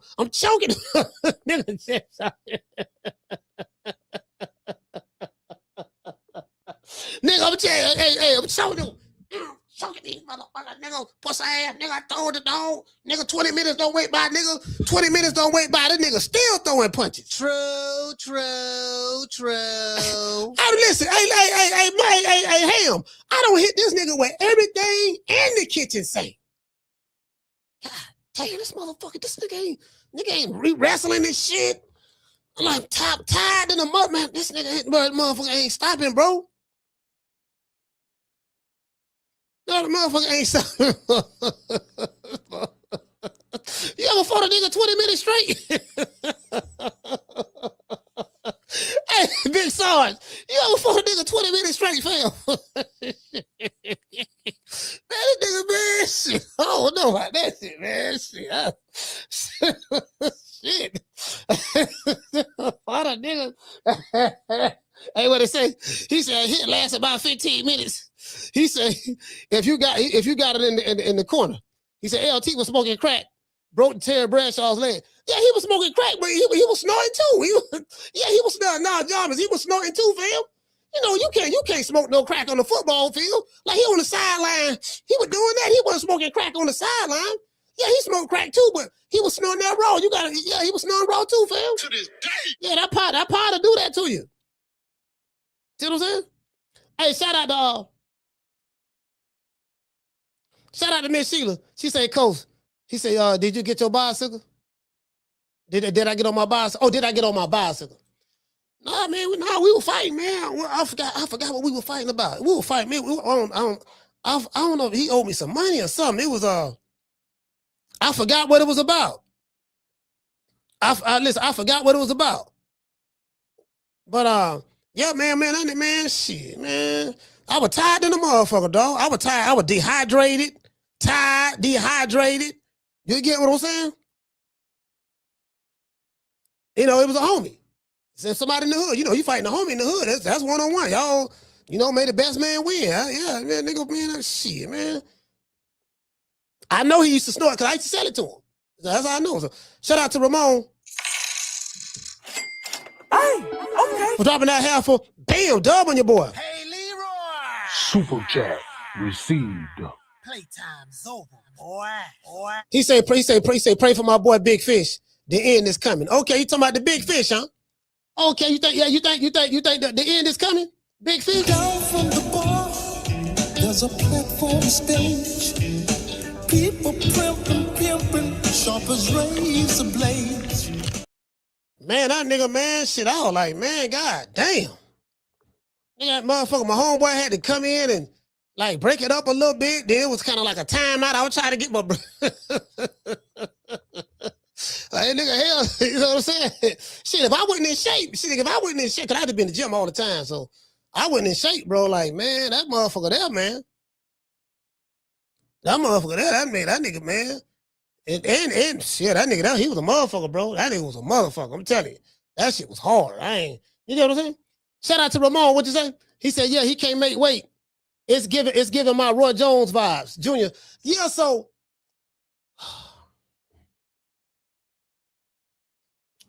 I don't know, man. I didn't know that. I know, dang, they flaming rich though, bro. Bro, listen, they flame, like, fam, they not, like, they letting him have it over here on Twitter, fam. He said, yeah, these young dudes want attention too much. This is all for attention. They going off on this video. This guy said he the type, he say, Hitch's type time, you on, champ. I don't know what he meant by that. Richardson Hitchins type time, you on, champ. I guess you're trying to say what type of time you on, champ. This is weak shit, along with all the other goofy shit you've been on lately. They going off on him on Twitter. He said, yeah, these young dudes want attention too much. He's doing this all for attention and clout. This guy say, bro, this is the first time I seen EVB. He say, in comments, agree. All right. This guy got a jiffy, like, he can't believe this dude's still talking. This guy say, and I'm going to go through them right now. These two. Turn that shit off. Oh, I don't know what he's talking about. This guy say MVP season. What the hell they got going on? This guy say Haney fans about to use this graphic to no end. Don't let Ryan lose to Connor Ben. Too. Okay. So they talking about this right here. Bill Haney posted this. Ryan Garcia, along with certain boxing executives and fans who push the he never cheated narrative, can't rewrite the official record. The facts are documented. Okay, look at Dollar Bill. Let's see what Dollar Bill talk about. The facts are documented. You talking about Ryan Garcia? Okay, let's see. Hold on. Ryan Garcia PED case. Timeline of laboratory findings. Lord have mercy. April 19th through April 20th, 2024, bottle samples collected after the Devin Haney fight. Ryan's VADA doping control forms included a list of declared supplements. Bill got it in chronological order, dates and everything. Disclosed my supplements. Ryan publicly said he disclosed the supplements he was taking on his VADA doping control form. Yeah. Boy, Bill got it all. Boy, Bill got it. I'm going to say this. I got to say this. Bill got it all documented.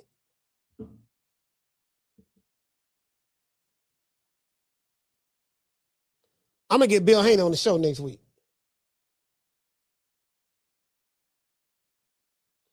Bill got it all documented. I say, boy, I'm gonna get him on the show next week.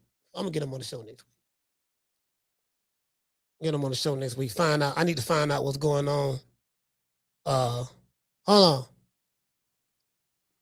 See. Oh, wait. Hold on. Joe Habib, or this Joe Habib? What did he say? He said they all work for Sailor. They all work for Sailor in Turkey now. I'm not sure why people haven't figured this out yet. All the big money fights will be financed by them. Money is legacy. It's what you leave behind and pass on to your family that matters the most, not the opinion of some dorks on Twitter. Okay. Yeah, I think he might be on to something on that. Let me see. Let's pull this video. Let's go to this video right here. Let's go to this video right here. Then I'm gonna drop the phone lines. Let's see what Greg Hackett got to say about this here.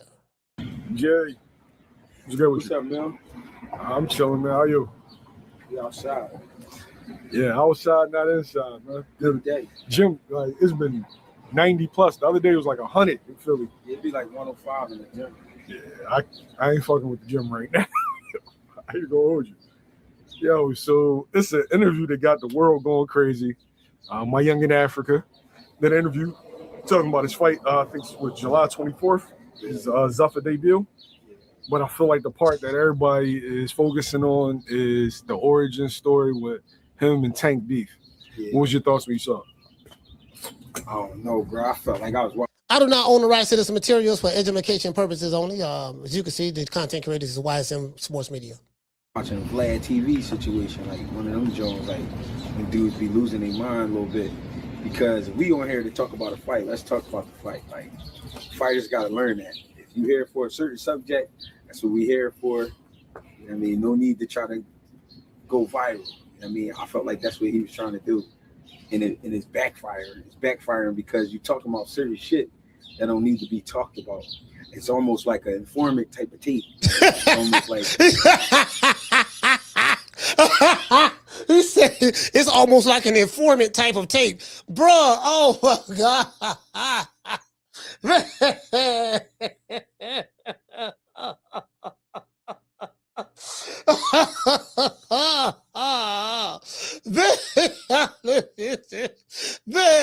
come on, man. Man, come on, man. Man, come on, man.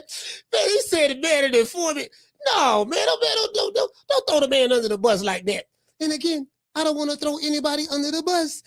Don't throw the man. Hey, look at y'all. Hold on, did y'all see it? Y'all ain't see it up. Hey, look here, man. Man, look here.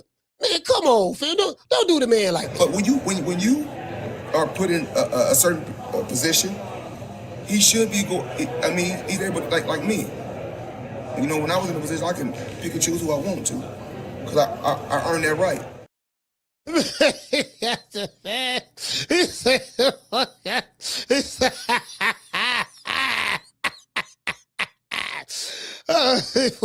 backfiring because you're talking about, you know what I mean? No need to try to go viral. You know what I mean? I felt like that's what he was trying to do.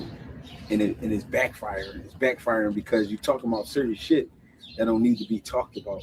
It's almost like an informant type of tape. Like, it's almost like it could be used as evidence or some shit. Like, that shit was wild. So I'm a little disappointed in the young. You know what I mean? I thought he was sharper than that, but I was just talking about that. I said, yeah, man, fans might get involved. Yeah, dog. So okay, so you say so you and Tank was cool not too long ago.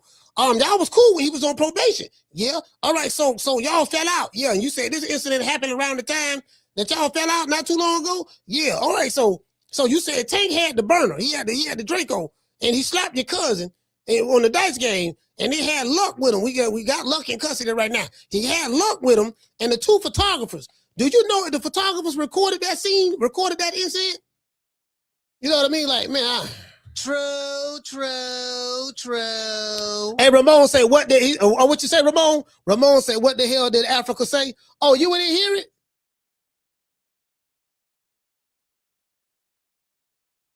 Oh, hold on. Is this Ron Boy Fresh? I think this Ron Boy Fresh right here. Oh, Ron Boy Fresh back on the scene? Okay. Ron Boy Fresh back on the scene. Hold on. Yo, you didn't see it? I thought you saw it. I played it right here. Hold on. Let me pull it up. He want to know what he said. I played it, fam. Hold on. This it right here. Hold on. Let me see. Can I pull this up? Let me turn the volume down on this stuff. Sorry about that. Hold on. I'm trying to find it now.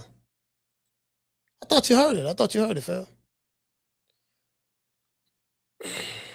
Where he at? Where Richardson Hitchins at? Damn, he further down here. Oh, here it go right here.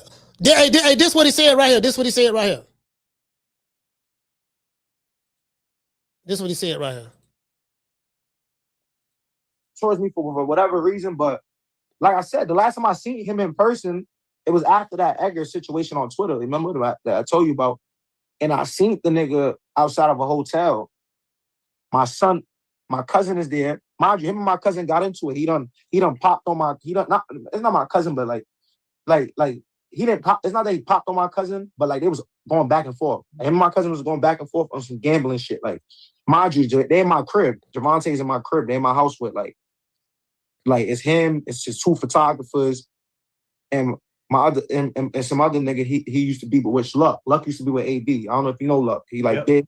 So you know, Luck is in the crib. We in the crib. They gambling. Gervonta losing all his money. My cousin's just killing him. So he like, nigga, you know how that shit go. You cheating and it ain't a 6. It hit the wall. Whatever. They playing dice. Gervonta tells my cousin like, yo, we gonna get into it. My cousin like, all right, nigga, we gonna get into it. Gervonta sneaking, boom. But Gervonta calculate, you in the crib with all your mans, bro. Plus you got your John on you. He got his gun on him, and he in the crib with all his mans. Of course you're gonna feel tough. You know niggas ain't nothing gonna happen to you. Boom, break it up. All right, so this is what Greg Hackett is referring to as well. This is what he's referring to right here in this video. I mean, I guess he had to get something off his chest. There's a lot of personal shit being said. You know what I mean? He even threw Shakur under the bus. I thought that was nasty, like real nasty. And so that's the video. I didn't finish that's the video y'all talk about. You said he threw Shakur under the bus. I didn't see that video. I didn't see it. Whole interview, I'll probably be like, you just mentioned something with a young lady and Shakur and Tank, and just got wild when he done. I almost don't even want to talk about it. You know? Like, I understand this is what's going on right now, but that subject was like, yo, like, why you even mention any of that? Like, that man got an old lady, got a baby girl. Like, why you doing that, bro? So I see why, like, I don't know. These dudes is different, though. It's just different. We need like a meeting or something. Like, if anybody's like cool with me holding the meeting, and you can even go at me in the meeting, say what you want to say. But we need to have a real personal meeting with these fighters, sit down and really talk, because it's getting too wild. Hey, this is the same thing that I said I need to do right here in Tampa with Deem the Great. I thought he was in Miami, but I see that him and AB is out there in LA and Los Angeles, right? I say, look, man, I got met with some OGs. I met with one today. Look here, man, we need to talk to this young nigga, let him know, look, dog, you making the city look bad. If you want a nigga to play with your cheeks and slap you on the ass on the camera and all that stuff there, and you busting it wide open, one leg up, all that stuff there, doodle brown, they're picking up Coke bottles with your cheeks when you squat down and come back up. If that's what you want to do, so goddamn big. Listen, but you're making the city look bad. You gotta denounce Tampa. You gotta let a nigga know you ain't from Tampa. You really from somewhere else. The only problem is you are from Tampa, because we had my brother the dude West that was in the chat yesterday. He confirmed that you was from Tampa because he said he went to school with you at Wharton High School, which is on Bruce B. Downs on the north side of town. That's over there in the New Tampa area, the Wesley Chapel area, out that way. He out there. Nice neighborhood. It's nice out there.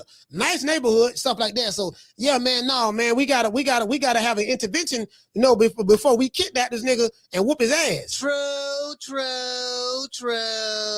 Anyways, I digress. Too loose. You know what I mean? He mentioned, Tank had his gun on him and all. Why you say all that? Then you make yourself look crazy because you say Tank socked your cousin. Why you ain't sock Tank? Like, you sock my cousin, I'm socking you. Like, I mean, we just gonna have a sock off. That's just what it is. But I don't know, bro. I'm almost like wishing it was like a new set of fighters coming out for me to watch, because like these dudes get too crazy. Well, that guy, he's getting crazy. I've never seen that like that. Yo, it puts me in a. Damn, bro. Damn, I need to find that video. Let me find that video. So he said something about Shakur Stevenson sleeping with another chick. Like, for real? Damn, but this nigga just went on a. Hold on, let me see it now. Where's that video at? Can somebody send me that video? Damn, like he did all that? Ah, damn, I ain't.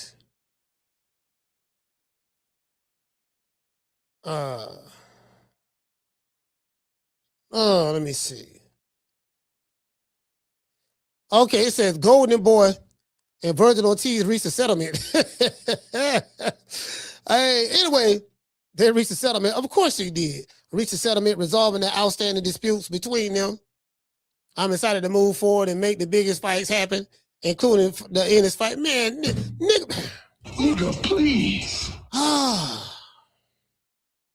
Let me pull this up right here.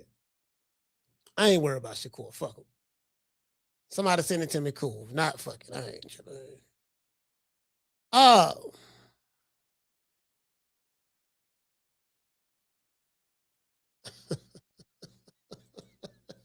Oh, I got to show y'all this right here.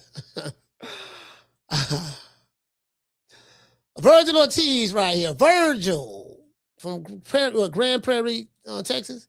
He said, I'm very happy that me and Golden Boy worked things out and are continuing to work with each other to make the best fights possible for the fans. I especially want to give my manager, Rick Merigian, a huge thank you. He was there for me when I was at my lowest, and he was there for me.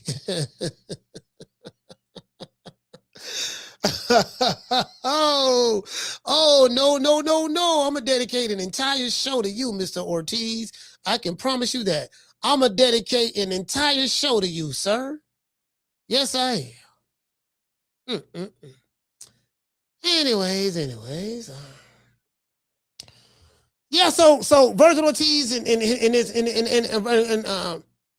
Oscar De La Hoya. I'm just looking at the timing of everything. Like they back friends again. They back in love again. Back in love again. Yeah, okay, let's go right here. Let's hear what Eddie the Hitman Hearn got to say. Eddie the Hitman. Matter of fact, let me pull this up for y'all. Let me pull this up for y'all. Let me. All right.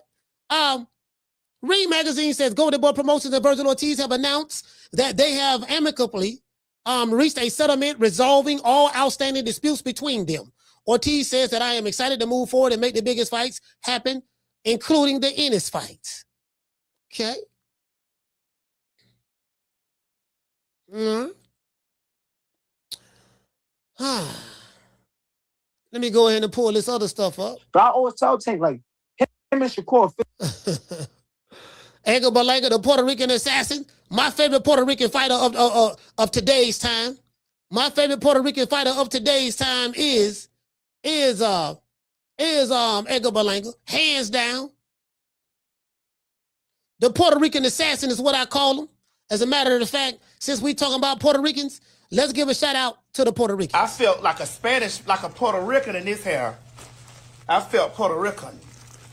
Y'all know I love me some Puerto Rican. I felt Puerto Rican in this. Rican. That's for the Puerto Ricans. All right, let's go right here. Now let's see what Eddie the Hitman Hearn have to say. I like this. Off the back of Zayas and Boots, how close are we to like an Ortiz fight for Boots? We haven't really heard anything, to be honest. Like, I mean, I just said to Mannix up there, it's like, everyone's on me. They're like, make the fight, Eddie. It's like, what about you make the fight? Do you know what I mean? We like the Golden Boy, yeah. Well, but anyone, DAZN. I mean, like, the reality is when we agreed that fight last time, we were taking the smaller end of the deal, which I didn't agree with at all. But Boots was like, listen, let me go and fight him. I'll beat him, and then we'll be in a great position. So I didn't know this. I didn't know this until Eddie Hearn shared that. He said when they first agreed to fight Virgil Ortiz, they was taking the smaller end of the deal. So basically, Boots was going to be the B-side to Virgil, and Virgil was going to get the lion's share of the money. But Boots was willing to concede that because he wanted to beat him, fight him or whatever, to prove that he can beat him if he can beat him. I don't know. But now that Boots have done something that Virgil Ortiz has not done twice, he was a unified champion at welterweight, and he came to 154-pound division, a division that Virgil Ortiz was already here at before he got here. And in his second fight, he has become the unified junior middleweight champion of the world. And Virgil Ortiz have not won a title yet. He's won secondary belts, interim belts. Virgil Ortiz right now is the WBC interim title holder. I don't know if you guys know, But when you are the WB, when you are an interim title holder, that means you are the next guy in line to fight for the champion. You can challenge the champion. The sanctioning body is supposed to have a set time that a champion can hold the belt without defending it against his mandatory. Virgil Ortiz is the interim. But he ain't trying to fight Sebastian Fundora. How you the WBC interim champion and you've been in WBC interim champion for 2 years? Not 1 year, but 2 years.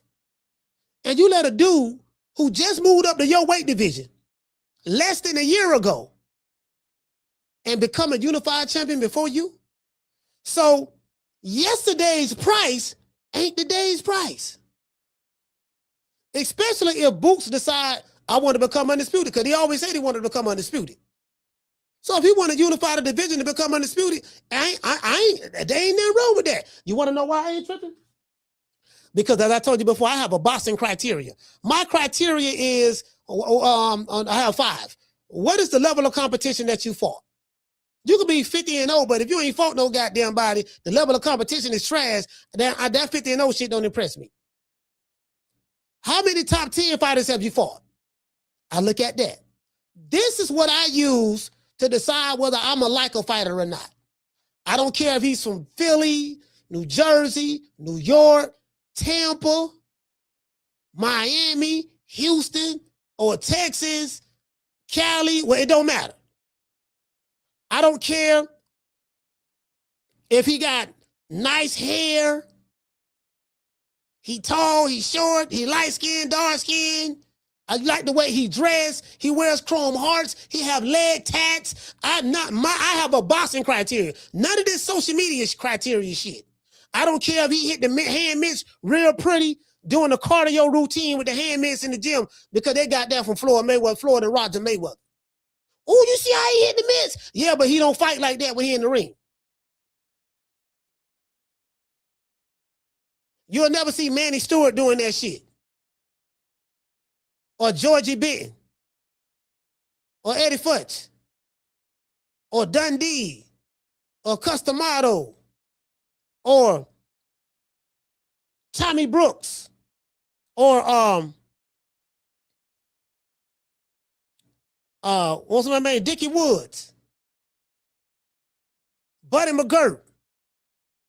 Talking about great trainers. There's a whole bunch of other trainers I'm forgetting. You don't see them doing that shit?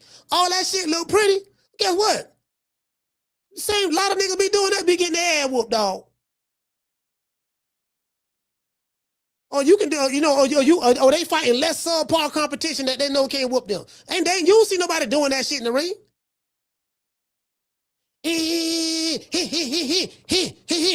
All that that's some shit that Floyd Mayweather and Roger Floyd is the one that popularized that. Because prior to Floyd, you ain't seen nobody doing that shit. Floyd is the one that, I think a lot of the young fighters like the Tank Davis on up after them, they love that. They like all them PBC dudes, all of them trying to do that shit. True.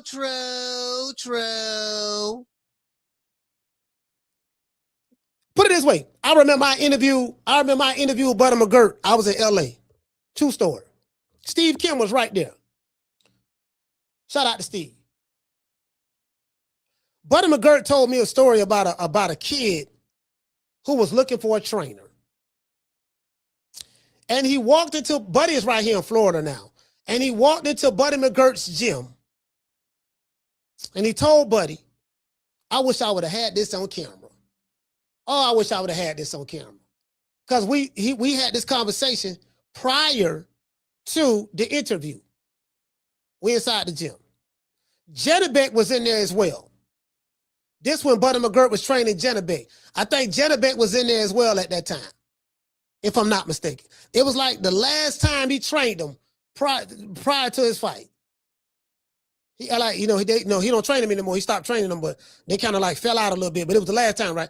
So we in the gym. Now Steve Kim was there. Steve can confirm this though.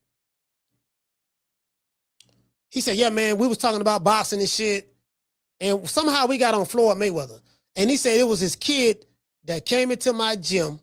This is how Buddy McGirt talked. It was this kid that came into my gym, and he said that he was looking for a trainer. And he heard about me through the grapevine. And I look at this kid, and I said, okay, show me what you got. Something like that, right? Want him to hit on the bag and all that. He said, and this kid asked me, he said, can you teach me how to hit the hand mitts like Floyd Mayweather? Or do you know how to hit the, do you know how to do the hand mitt routine that Floyd Mayweather do with his uncle Roger Mayweather? Do you know how to do that? If you know how to do that, then I want to work with you as my trainer. This is a true story. This is what Buddy McGirt told me and Steve Kim right there. Guess what Buddy McGirt said to him?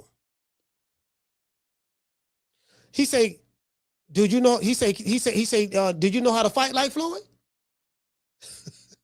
He said, can you fight like Floyd? You want me to know how to do a hand mitt routine. And that is the requirement for you to decide whether you want to hire me or not. Not learning the fundamentals, not actually showing me how to box or how to fight. Do you know how to do the hand mitt routine like Floyd and Roger Mayweather? Buddy McGirt say, can you fight like Floyd? Or Roger Mayweather? Because Roger Mayweather knew how to fight too, the Black Mamba. The kid said no. Buddy McGirt said no. He said no, I don't know how to do that. He said, but I can teach you how to fight. I can teach you the fundamentals.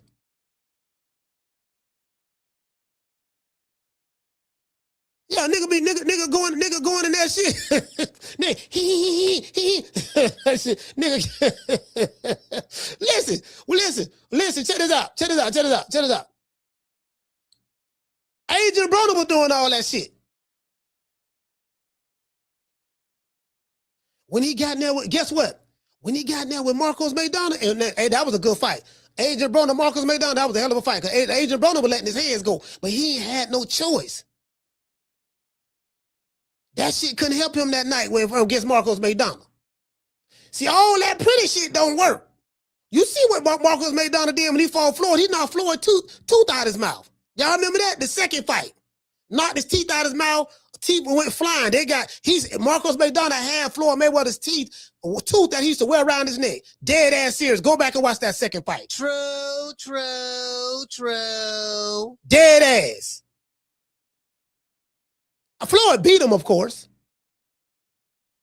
But there was a punch that hit Floyd that Floyd didn't see. Floyd did the pull counter. It was seconds before the round ended.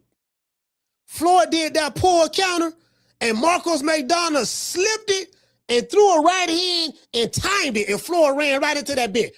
Bam! When he hit him, Floyd was staggering a little bit, wobbly. The bell rung, and he walked over to the corner. He was right there by his corner. Nigga knocked his tooth out. To this day. Dead ass serious. You can see it. Knocked his tooth out that fight. Yeah, listen, man, listen. Bro, when you in front of the right nigga, that shit ain't gonna help you, bro. That's a cardio routine with the hand mitt. That's all that shit is. You don't see nobody fighting like that in the ring. He said that past shit has never transferred in the ring. Shout out to Growing Daily. Hey, look here, fail. Hey, Growing Daily. That's what Buddy McGirt told me, bro. I'm dead ass. I need to call Steve Kim, man. I ain't spoke to Steve in a while. I need to call him. I'm telling you, bro. I got Buddy McGirt in them here too. But Buddy got a bad memory now, bro. Like he be forgetting a lot of shit. When you talk to him, he'll tell you, I took too many punches to the head.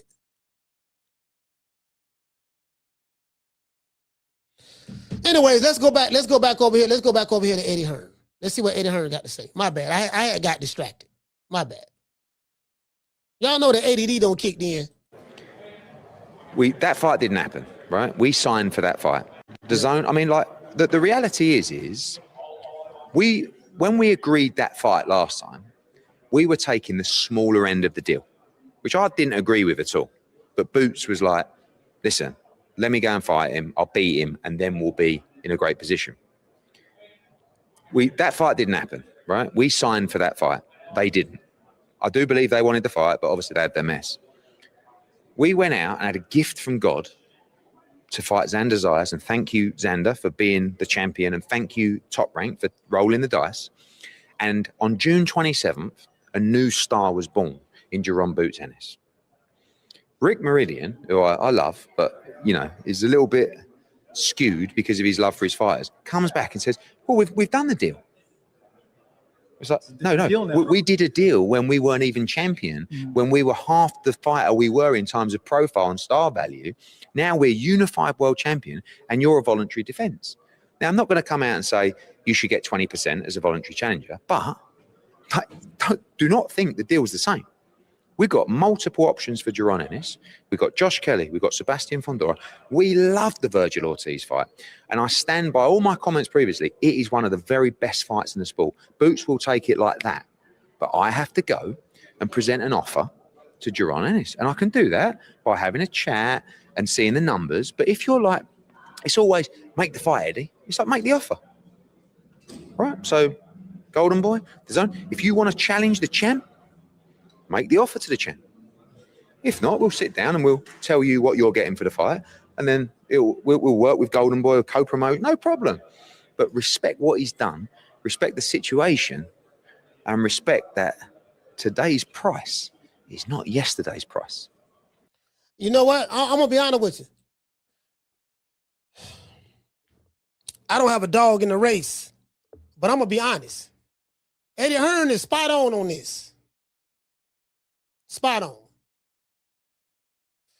You know, if y'all want to make the fight that bad, because Boots said that he want to become undisputed champion. Understandably so, he want that in the record books. He want that in the history books. That's the legacy. Ain't nothing legacy about Virgil Ortiz right now. He ain't done shit. He ain't never been a champion. You tried to make the fight with him not too long ago. You agreed to the terms. You was getting paid short money, less money. You was willing to do that. And then he ended up suing his promoter, and his promoter ended up suing him. Now, as soon as you beat Xander, become unified champion, Virgil Ortiz started back talking again. Him and Oscar De La Hoya made up. Now, goddammit, they don't squash everything. After you beat Xander Zayas, became champion. The timing of that is, you know. So, when it comes to certain fighters who look like me, you got to bet on yourself. Be willing to take short money. How bad you want to fight. If you want to fight, you'll be willing to bet on yourself. Take sacrifice. Well, guess what? It's time for Virgil Ortiz to do that now. Bet on yourself, Virgil. If you really want that fight, take short money. Get in contact with either if you want Eddie to get your offer, give him about 35%, 65-35. I'm giving you an opportunity to become a unified champion, something that you have never been since you've been a professional boxer. You ain't never been a champion since you've been a pro. Never.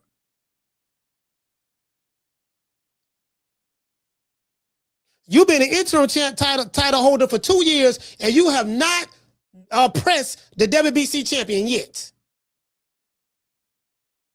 How you be an interim title holder for 2 years and don't get one shot at the champ? You don't even try to make a fight with the WBC champ. But that's fine. However you want to run your career, cool. But Eddie Hearn right. Yesterday's price ain't today's price. Stock don't went up.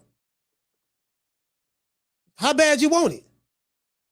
Because the boy Boo said he want to fight Josh Kelly. That's an easy fight to make. He gonna stop Josh Kelly. Ain't nothing special about Josh Kelly. He'll have 3 belts, and then the only belt he'll need is the one more, Sebastian Fendora. I don't know if he can beat him. I don't even know if Sebastian Fendora be willing to get in the ring with him, because Sebastian Fendora ain't fighting no goddamn body. He moving fugazi, hiding behind his manager like a bitch. Virgil ain't going nowhere. He'll be there. He been there all this time. He'll be there. He ain't like he going nowhere. You'll be there, baby boy. Don't worry about it. You'll be there. You ain't going nowhere. You get what I'm saying? So yeah, he right about that, bro. Yeah, I totally agree with that. True. Cause when it come to us, you gotta take short money. You gotta bet on yourself. If you really believe you gonna win, fight him for the 35% or whatever. And then if you beat him, go back and you can get the lion's share of the money. Okay, guess what? Virgil Ortiz, he need to follow that advice now. Yeah, he need to follow that advice. 60-40, 70-30, 80-20. Take whatever we give you.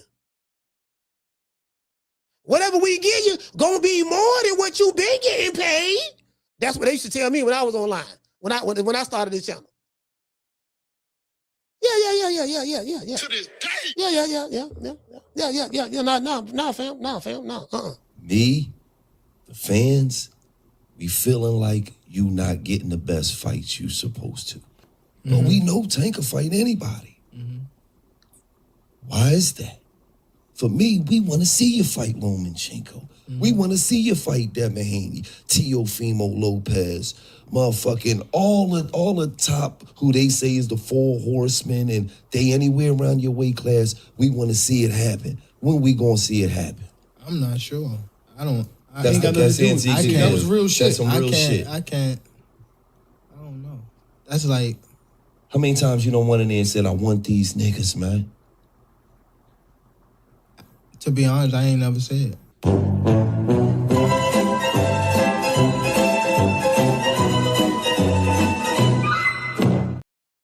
Yeah, shout out to Too Tall. What to say? What your name is, fam? Too Tall Bishop. He said, did I get this cash app? Yeah, I got it, fam. I read it early in the show. Shout out to doggone, shout out to Jessica. Shout out to Jess. Hey, I'm finna drop these phone lines, man. Y'all holler at the old boy, man. Phone lines open, man. Phone lines is open. Let me go ahead and drop these phone lines, man. 530-494-9636. You want to talk some shit? Call me. Start some shit, bitch. Sup, fool? You gonna talk shit about me, homie? Where you from? Hundreds of niggas is waiting for your motherfucking call, and they all talking shit about you right now. Call the coach at 530-494-9636. We waiting on your bitch ass. Yeah, man, that's about right. That's about right. No, that's how that works. That's how that works. Like you don't dictate when a nigga fight. No, hold on, fam. Hold on, swole up. Hold up. I tried to fight you. You sued your manager. You sued your promoter. Your promoter sued you. I signed the contract to fight you for peanuts. You was getting the lion's share of the money. Guess what? That's before I had a title. Guess what? I got 2 belts now. My name popping right now.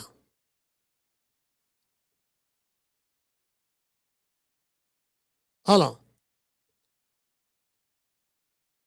Caller, hold on. I gotta run it through the soundboard. I gotta run the phone through the soundboard. Hold on. Oh, this Bozy. Let me retweet, but I already retweeted him. Hold on, let me run the sound through the soundboard.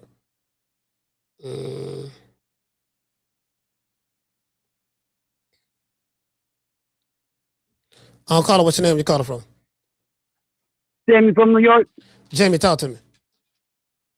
Hey, thanks to the snitch from Brooklyn, bro. Let me ask you this.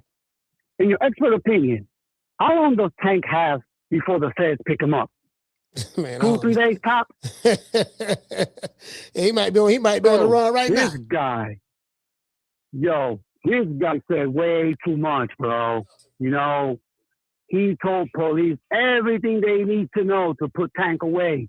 And I told you, Coach, yesterday, if that boy goes missing, we know what happens.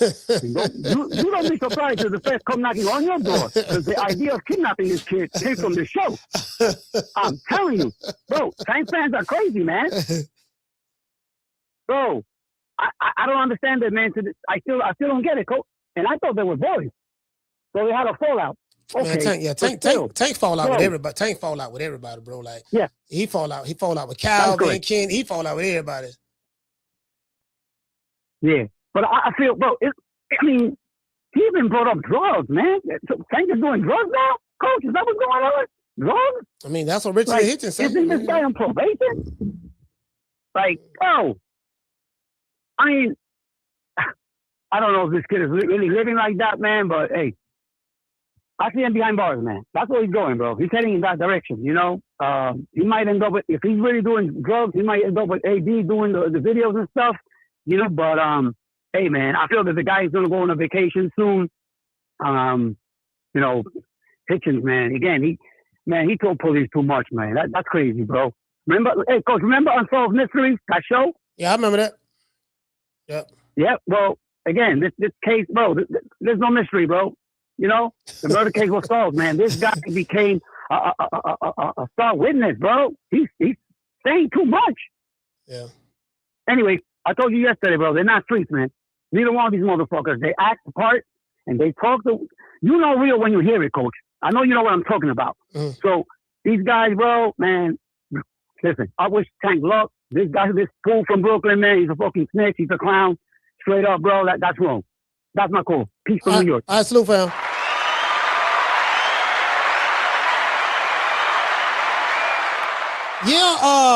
Yeah, again, like Tank fall out with everybody. So everybody he be all right with, then he fall out with them, then you know what I mean? So that's just reality to the situation.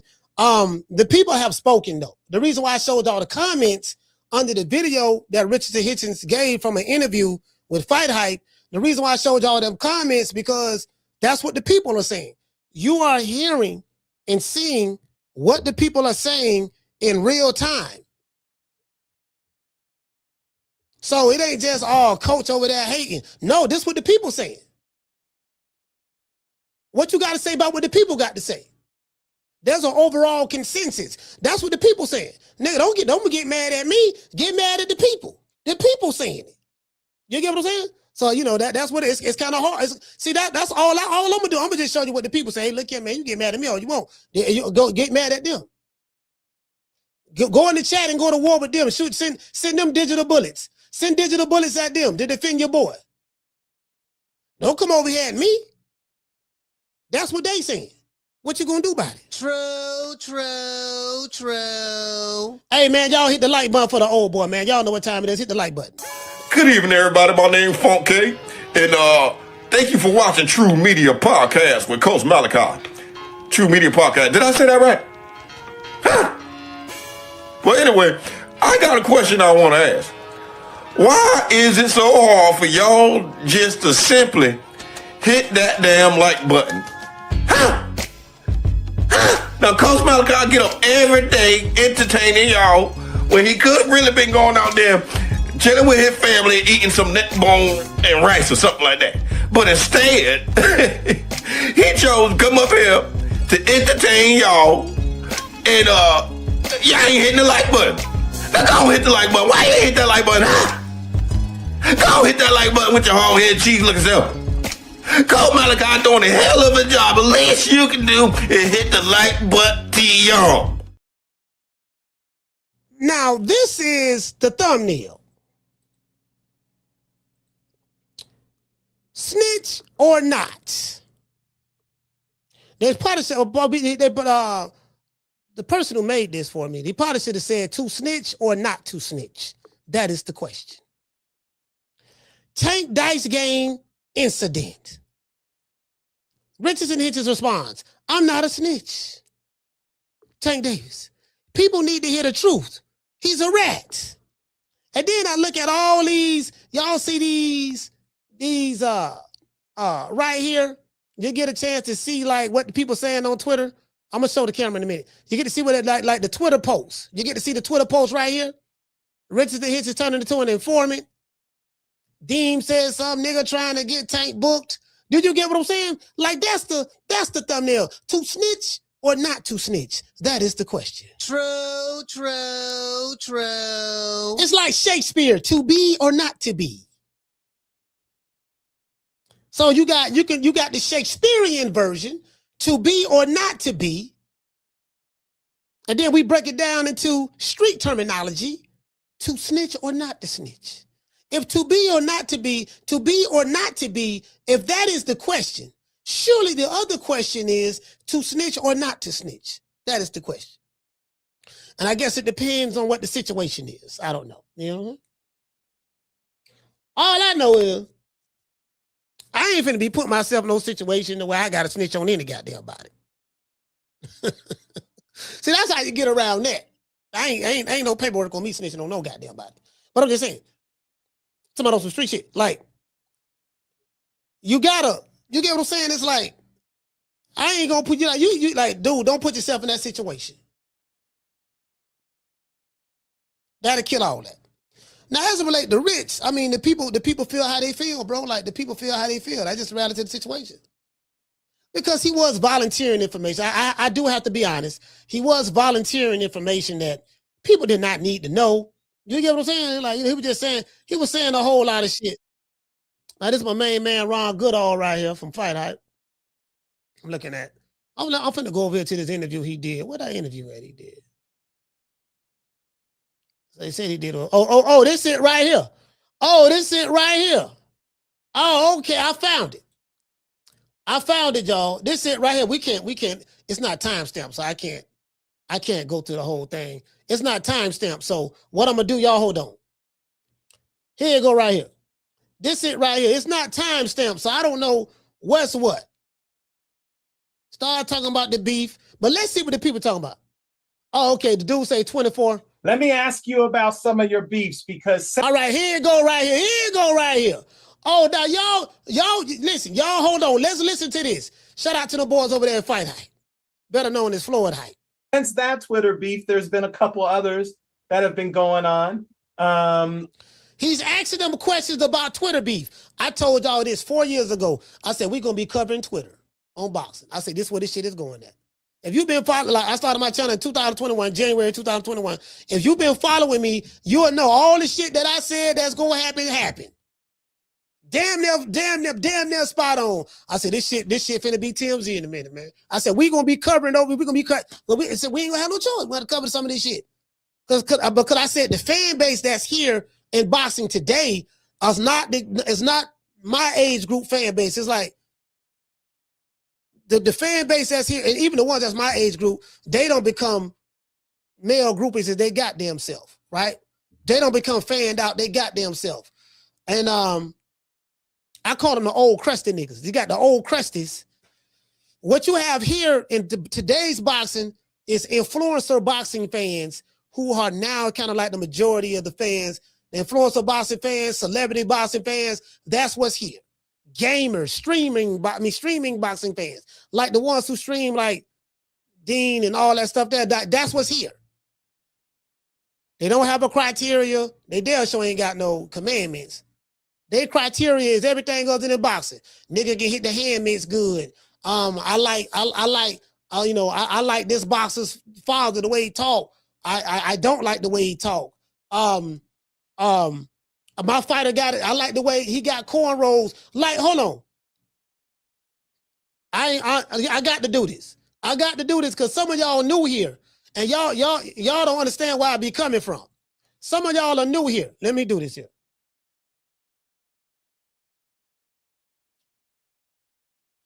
See, I gotta see these is old crusty nigga content creators who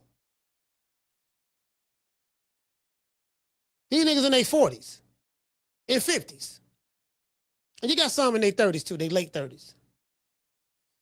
And these dudes want to make love to their favorite fighter. And this is why they go online Like I had the brother right here. I don't know if he was joking or not. Brother sent me a cash app. I'm assuming he was joking. The brother name, he's in the chat right now. He's in the chat right now. I'm assuming he was joking. The brother say, Too Tall Bishop. He say, just got word from the city of Bmore, lay off a tank. Okay. These dudes want to do this to their favorite fighter. This is Boxing Shigo. He has a Cupid's arrow. He's in love. This nigga's in his 40s. Gervonta Davis is everything these boys want to be. LOL. A star with spotlight. You can't make this shit up.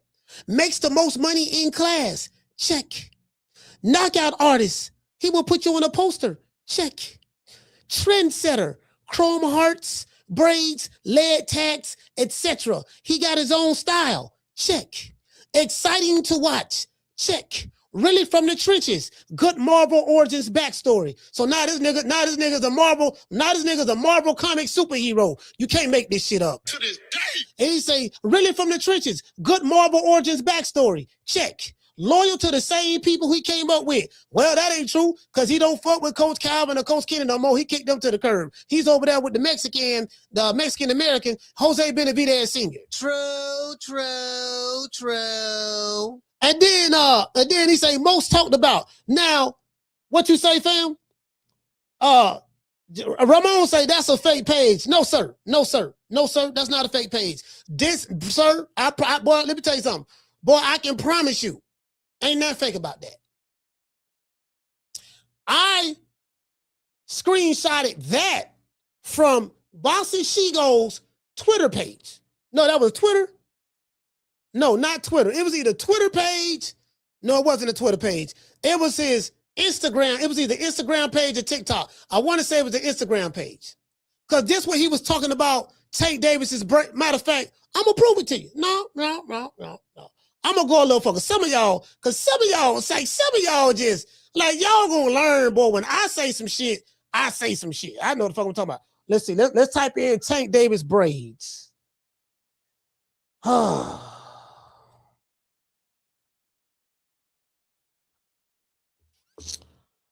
Let's type that in. This nigga here. This nigga wrote writing Tank love letters.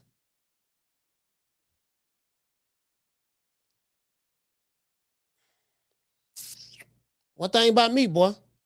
Nigga, I have receipts, nigga. I ain't nothing to be fucked up with, not on this shit. Not on this shit right here, boy. Not on this. I am not the one. Matter of fact, shit. Not on this shit. Oh, let's blow this up a little bit now. As you can see, this says Gervonta braids. Hashtag Boxing Shigo. Gervonta braids. Hashtag Boxing Shigo. As you can see, this is Boxing Shigo avatar right here.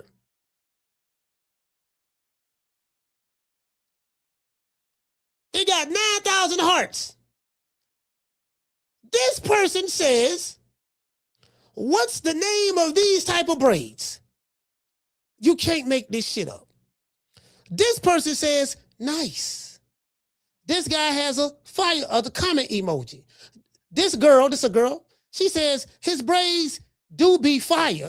I can see the women. See, if you're a woman and you talking about Gervonta Tank Davis's braids, ain't nothing wrong with that. You're a woman.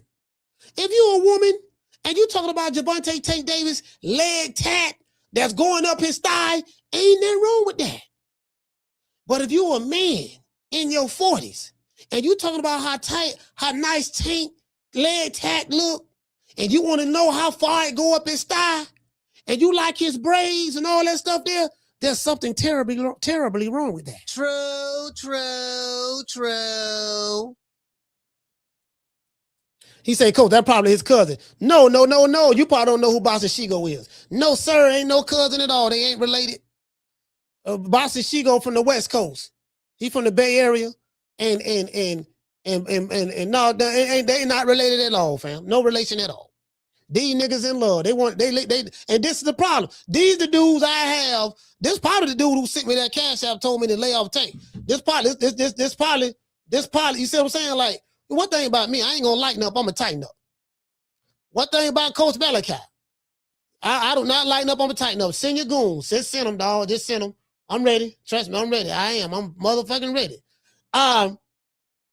Gervonta Davis is everything these boys want to be. LOL. Cupid heart. A star with spotlight. Check. Makes the most money in class. Check. So I screenshotted this, and I'm the one that added the picture. I made a thumbnail, and I added Tank's picture right there. I made a thumbnail because I screenshotted this from Boss and Shigo's Twitter page. This is his Twitter page. A star with spotlight. Check. Makes the most money in class. Check.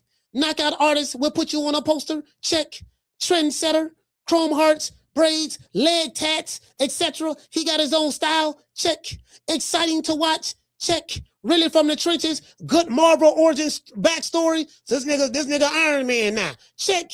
Loyal to the same people he came up with. Check. Most talked about. Check. I know what the fuck I'm talking about. True. I know what one thing about me, boy. I know my shit, boy. These niggas, boy. Trying to tell you, boy. These niggas want to make love. That's all it is. That's the problem. I'm like, look, man, you love who you love. I'm gonna say that. That's a receipt right there. That's a receipt. I'm gonna say that. Let's go to this one. That's a receipt right there. Just in case. Let me go back. Let me find. Let me get another one. This nigga that was on Instagram. That's TikTok. Matter of fact, this is my TikTok page, right? I'm on TikTok too. This nigga right here, man. I can see the women, but ain't no motherfucking grown ass talking about these niggas. These grown up telling these niggas want to make love, man. That's what it is, fam.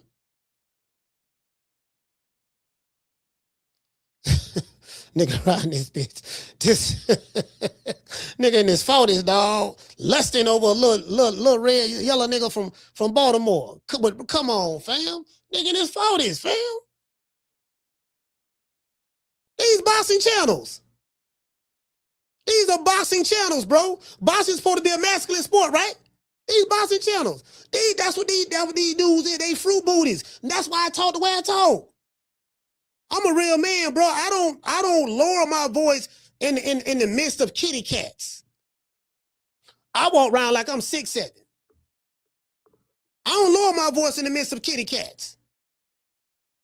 Because I was taught and trained by real men and women. These niggas beneath me. I really believe that. I look at them like that. They have no moral fiber or character about themselves. It is what it is. Phone lines open, man. Coach Malachi ain't ducking no smoke. 530-494-9636. I don't duck no smoke. Any nigga don't like what I gotta say, please call me and voice it. This dude say, you's a hater. Yet you are watching me. True. Let me see what you are. What you are? Oh, this a bot. Oh, you a bot. You ain't got no information. This is a bot. Green Eyes P, please take care of my lightweight. Somebody please. Hey, this is the bot. Be gone. You know what I mean? Be gone. You won't notice, bitch. You won't notice. Anyways, you don't notice, fam. You don't notice, fam. They finna block your ass in a few more seconds. Trust me, you're gonna be gone. Create another account. I know you will. Caller, what's your name when you call it from? Yo, Coach, this is Mason from Flint, Michigan. What's going on with you? Man, big homie, what's up, man? Big Mason, what's up with you, fam? Man, ain't much, man. Just pulled up at the yard, man. I'm listening to the show, right? And I don't know what's wrong with these young niggas, man, when it comes to this internet shit, but everything ain't for the internet.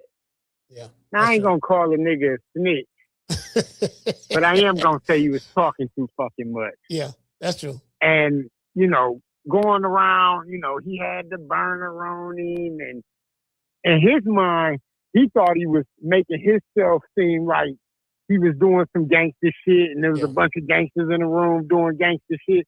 And it's like, nah, bro, that's not who y'all are. Y'all supposed to be professional. Right. Y'all niggas shooting dice in the house and this, that, and the third. It's like, man, come on with that whack ass shit. Trying to make yourself seem like you tougher and more street than what you really are. And now that this shit done hit the surface, it got everybody looking at you crazy. You thought you was telling a gangster tale, and the whole world looking at you with the side eye. So that's just my whole position. Do I think he's snitching? Nah, he ain't snitching, but he definitely running his fucking mouth too much. Because everybody know the little motherfucker on probation and got all kind of pending charges for, hitting bitches and shit like that, excuse my language, hitting women and shit like that. But he ain't nobody. But this the kind of shit that get niggas wrapped up into shit. You know what I'm saying? Yeah. Niggas recording shit. And like you say, I bet the motherfucking photographers he had with him, I bet they recorded that shit because they think that shit cool, man. We from the old school because we don't talk about shit. If you wasn't there and then you ain't had nothing to do with it, you probably ain't know about it. You know what I'm saying? But these days, it ain't the same no more. Everybody looking for the clicks and the views. And he might have been trying to hide the fact that he's fighting a can. And you don't want to talk about the can. Yeah, want to talk about the can. Hey, you know the crazy part about it? I'm glad you said that because I was listening to Greg Hackett earlier, and he say, man, he didn't even talk about his upcoming fight. You got a fight. You got a fight coming up this month. I think the end of this month or something like that. I could be wrong, but I want to say the end of this month, or you got a fight coming up. Yep. And you ain't even talking about your fight. Next Sunday. Yeah. Ain't say two words about the dude that he's fighting. Which I heard that I forget the kid's name, but I heard he's supposed to be a, real tough pressure fighter type of dude. And you know how Richardson Hitchins is with them pressure fighters, man. Yeah. He be in that motherfucker running scared. So we gonna see what he do. Especially if it's a puncher. This is if it's a puncher. Yeah. Yeah. If any nigga that can crack, he on that back foot like a motherfucker. But we gonna see what happens. But as far as the whole topic go, did he snitch? I wouldn't call him a snitch because, he ain't getting nobody arrested. Yeah. And ain't nobody doing time on his behalf. But he is running his fucking mouth too much because all of that shit was irrelevant. All right, but shout out to Mason, man. I appreciate you, bro, man. Flint, stand up. Flint, Michigan in the house. Yeah, man, listen, man. They put the bot out there. Say you like, listen, you won't know this. Hey, shout out to Willie Dynamite. Willie Dynamite. Let them know they don't know this. Mr. Dynamite. Surprise. I catch you messing around with my women. I'll cut. It was a. Listen here, bitch. Mr. Dynamite. Surprise. I catch you messing around with my women. I'll cut you down. Oh, you have such a charming way of rapping. What kind of shit is this anyway? Just say I'm a kind of a consumer protection agency. A sort of a Ralph Nader for hookers. So you listen to me, Mr. Willie Dynamite. I'm declaring war on you. You dig it? I'm gonna make you number 1 minus 1, which equals 0. Now you got 30 seconds to get out of here. Bullshit. You on notice, bitch. Dig it? Notice.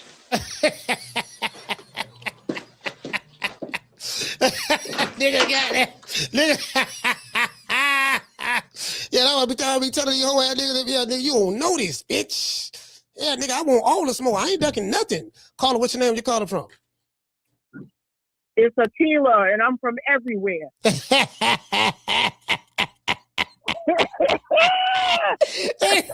Akila, what's up? So, what's the good word, my brother? Man. Look, I haven't really been tuning into the show because, I'm in a secret location, so I can't say where I'm at, but I didn't ever watch the show like that. But I just called to say, I like to see Tank dancing around his little underwear.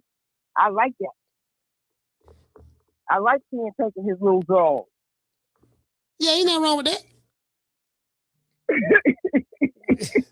Yeah, I mean, ain't nothing wrong with that. You're a woman. Ain't nothing wrong with that. The problem is when you got YouTube channels, grown men in their 40s who like seeing Tank in his drawers. That's the problem. Oh yeah. I know. I didn't got into some arguments with family members about Tank and Devin all the time, and my boy Berlanga. Oh, the Puerto Rican assassin. Come on. Yeah, the Puerto Rican assassin, man. Yeah. Yeah. Everything good though, Coach. I just wanted to reach out. I can't wait till I can get back full time. All right. Well, you out of town now? But I'll be back soon. All right. All right. Yeah. Well, all right. Be safe. You on tour right now? Just go ahead and do your thing. You know Akila's I'm on the tour. world. She's on the world tour right now. So just tell Bobby Coach, Brown. I love you, man. Peace. All right. Peace. All right. Shout out to my love, Akila. Yeah. Yeah, see, it ain't nothing wrong with a woman, a female, and who like boxing.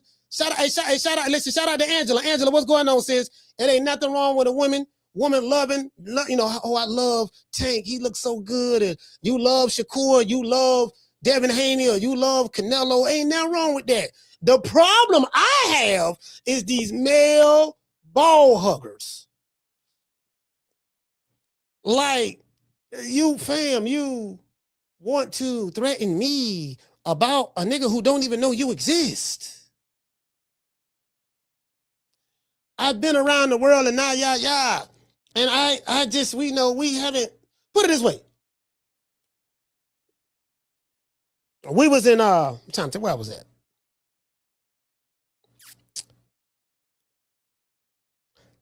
When we was in Vegas, we was walking through the hotel lobby. It was me, not the, we was at the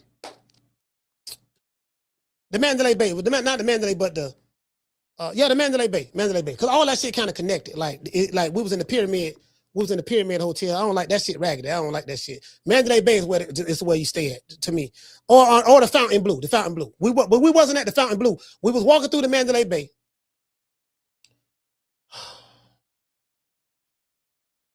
It was me, Akila, who just called, Freeway Ricky Ross, JT from Chicago,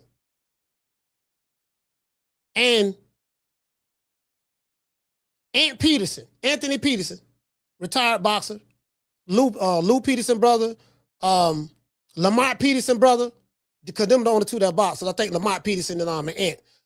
We was walking through the hotel lobby, right? This how I got the flag. Somebody had got mad because Crawford beat Canelo and they threw the Mexican flag down. This how I got this flag right here. We ain't see no shooters. We ain't see no goons, no goblins, no terminators, none of that.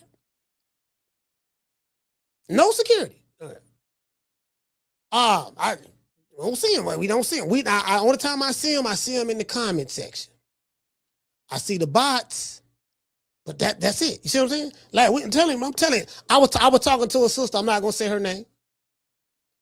She said, "Yeah, when I go to one, because she say dudes be talking trash about her and threatening her, saying when they see her, they're gonna do A, B, C, and D to her. Yeah, when I go to one of these fights, they may try to beat my little behind up." I said, you ain't got to worry about that. What they say in the comment, what the bots or whoever say in the comment, it'd be totally different. These motherfuckers ain't flying no goddamn well. They ain't flying nowhere. They came into the fort to get in the fight. The toughest shit they gonna do is tell you what they gonna do in the chat. That's about as far as that shit gonna go. I know because I've been everywhere. I don't see them. I haven't seen him yet. I'll be back traveling again probably.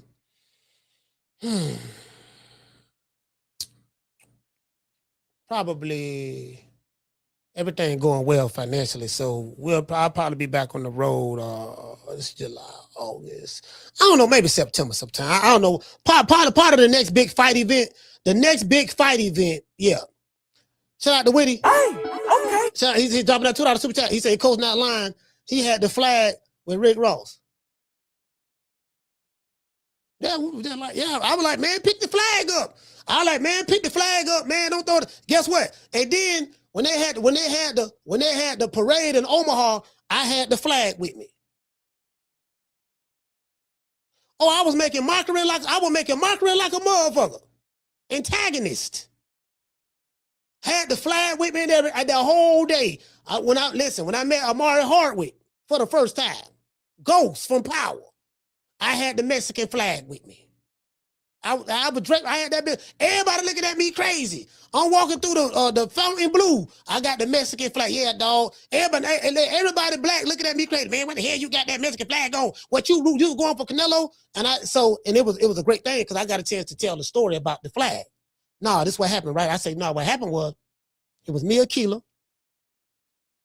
Free Ray Ricky Ross, Anthony Peterson, JT from Chicago. It might have been somebody else. I'm not sure. We were there walking through the lobby. We were talking loud, talking shit. Every last one of us talking shit.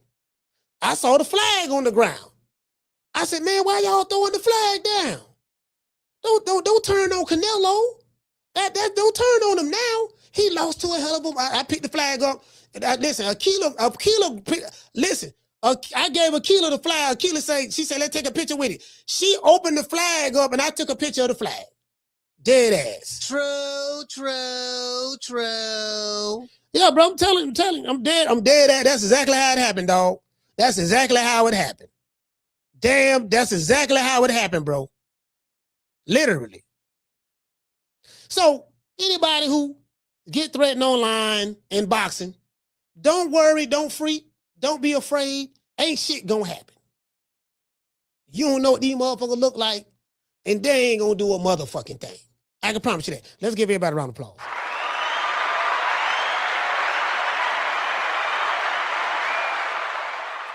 Yeah, that's it. You ain't got to worry about nothing. You ain't got to worry about nothing. I promise you. You ain't got to worry. Never. You ain't got to worry about none of that. You know what I mean? So, yeah, the sister telling me that. I'm like, y'all threatening the sister? Like, y'all come over here threatening me. Shit, I'm the one who want to get threatened. I used to get threatened all the time. They don't threaten me no more.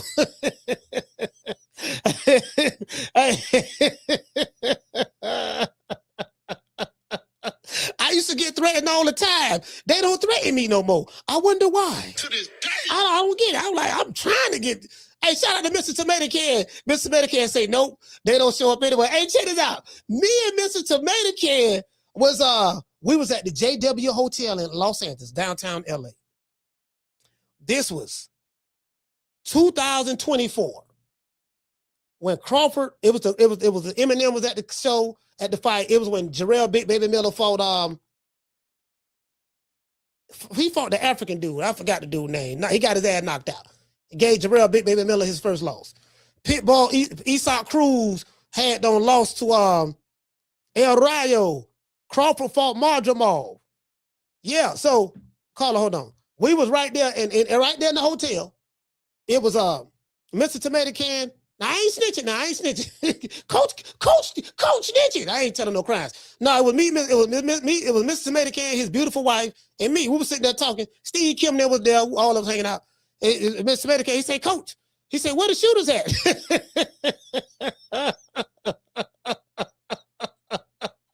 He say, where the shooters at? We don't see the shooters.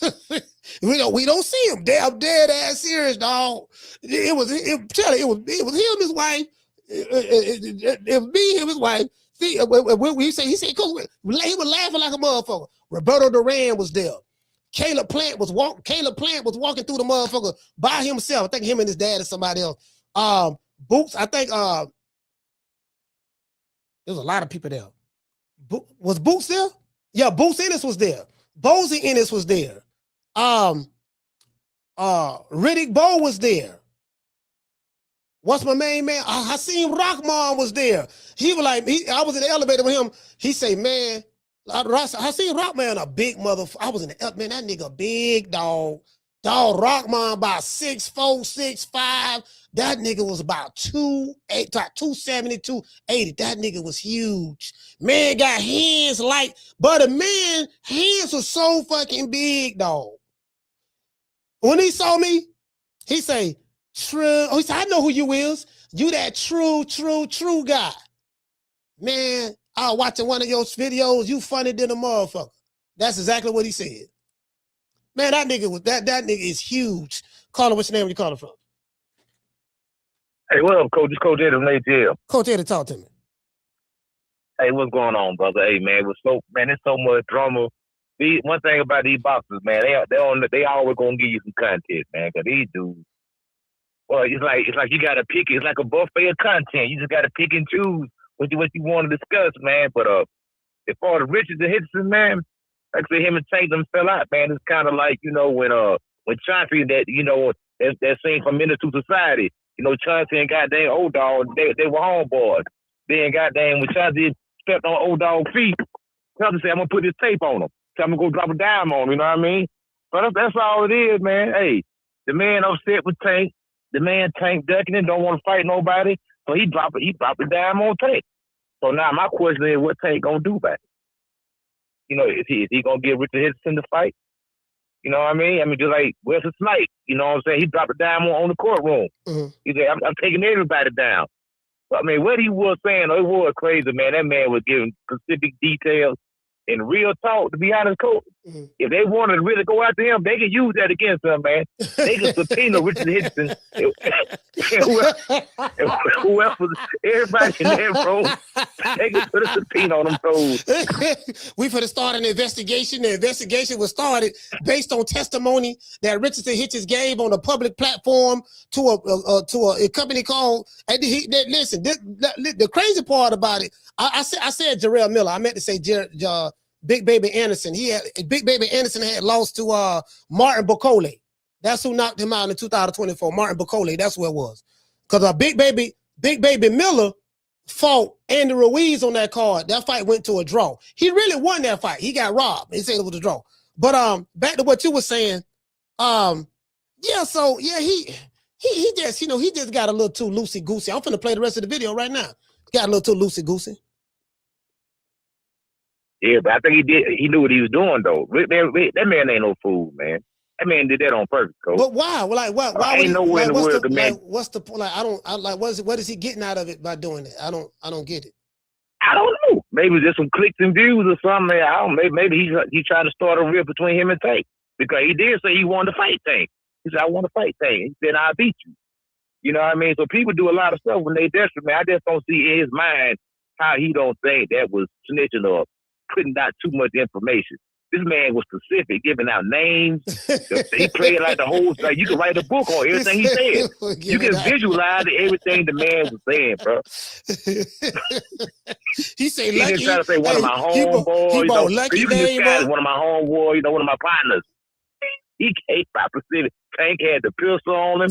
Man, you know this man Tank on probation. Man, ain't supposed to be around people that, you know, you ain't supposed to be around people that got fellas or misdemeanor when you on probation, man. You supposed to be around nothing but square. You ain't supposed to drink. You ain't supposed to smoke. You ain't supposed to gamble. You ain't supposed to do none of that. That man got about 5 or 6 violations right there in that conversation right there. Hey, now, 4 or 5 people. Parole violation, baby. Probation violation right there in that one state. Baltimore seemed very lenient. You know what I mean? I'm proud of they lenient with him because he's a millionaire. So when you rich, you know, you can get by with things that the average, like me and you, man, shit, we ain't got no money, man. They gonna throw the book at your motherfucking ass or fuck your life up and trying to throw the book at you. Yeah. But I think, one more thing, I think that white lady got it in for him though, man. I think she gonna make Tank sit down. You know, he still got that pending case, man. The man ain't gonna be freed up to fight to 2027. So they know, I think PBC knows something coming down the pipe, man. It's only so much LM can do. I think the man gonna wind up doing about 30 to 60 days. She gonna make him sit down, man. That's my thought.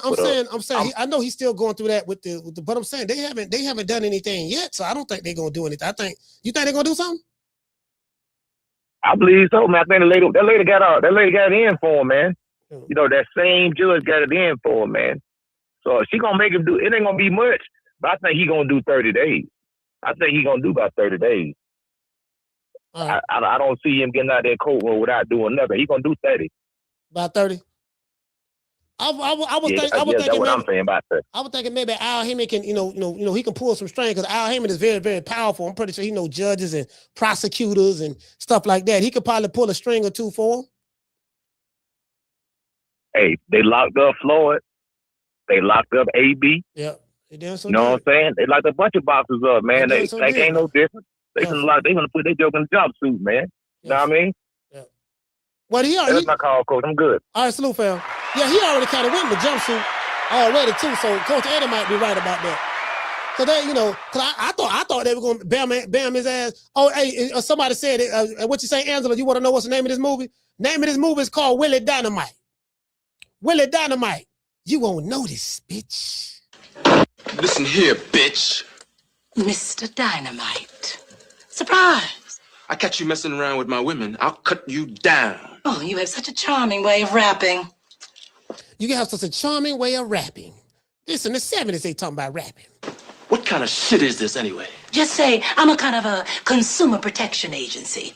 A sort of a Ralph Nader for hookers. So a consumer protection agency, kind of, or a Ralph Nader for hookers, she's basically saying she's a Captain Save-A-Hoe. True. She basically saying she's a rest haven for hoes. True.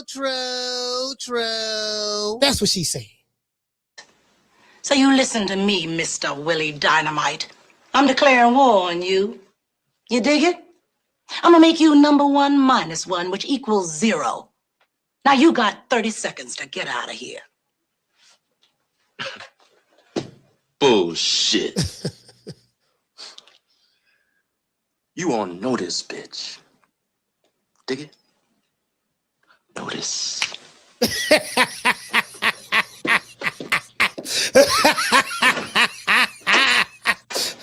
Nigga slammed the door. Hey. Boy, that's cold right there. You won't notice, bitch. You dig it? Notice. Nigga snap this. Bruh. Bruh.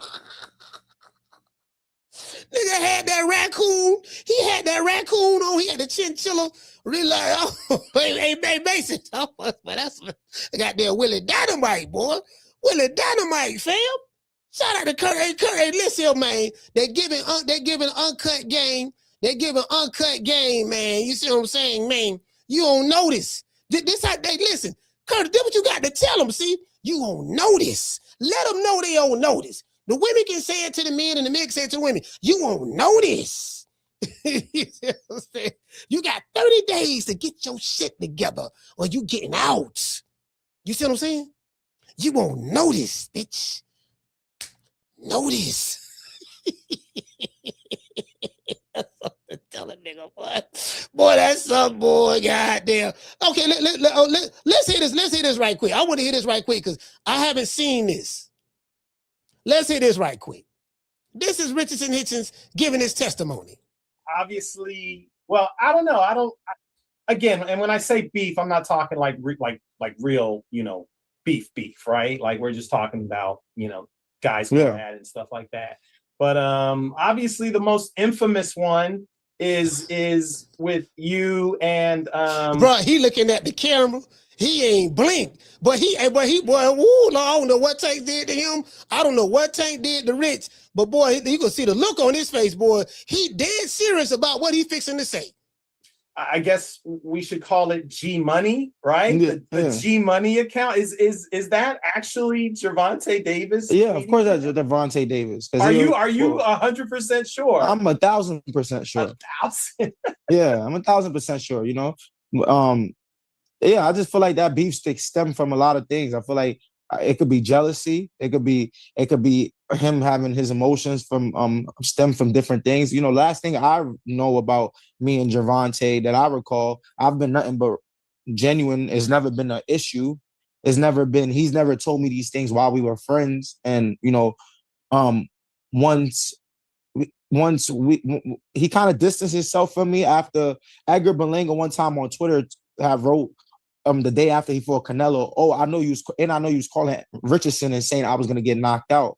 So this is the thing. You notice all this stuff he said, Gervonta, Edgar said something on Twitter. All this is Twitter beef. What did I tell y'all years ago? I say, dog, all this is Twitter beef. Listen, 2026, we talk about some Twitter going. Hey, Tank said this on Twitter. Edgar Berlanga said that. All this started on Twitter. True. Hey, Jess, we talking about Twitter right now. I digress. Let's continue. The story to that was I was having a fight party for the Edgar and Canelo fight, and Gervonta kept calling my phone and was like, "Oh, with this round right here, he's gonna get knocked out." And people in the house was seeing that.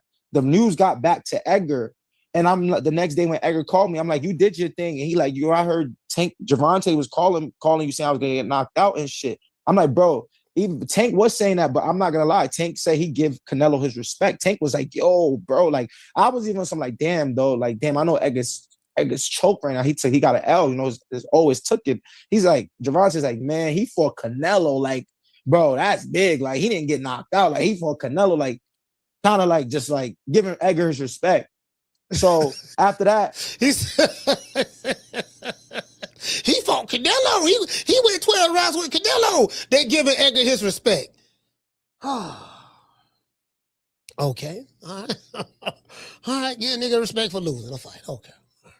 It was already a little funny because I felt like Gervonta could have called me and been like, "Yo, like, what's up? Like, why you like what's going on with this dude? You told him that I said that?" And I could have explained to him, like, "Yo, when you was calling me on FaceTime, looking at your TV, this guy's gonna get knocked out. Motherfuckers, people in my house. I'm having a fight party. It's a big fight going on. It's Canelo and Edgar, This is probably upwards of 12, 13 people in my apartment. So I felt like that was a reason for him to be like, "Oh, fuck this guy," And he stopped talking to me from then. And then when the week before I fought George Kambosos, I was doing an interview and I was basically saying nobody's... Bro, why? But this nigga getting into depth.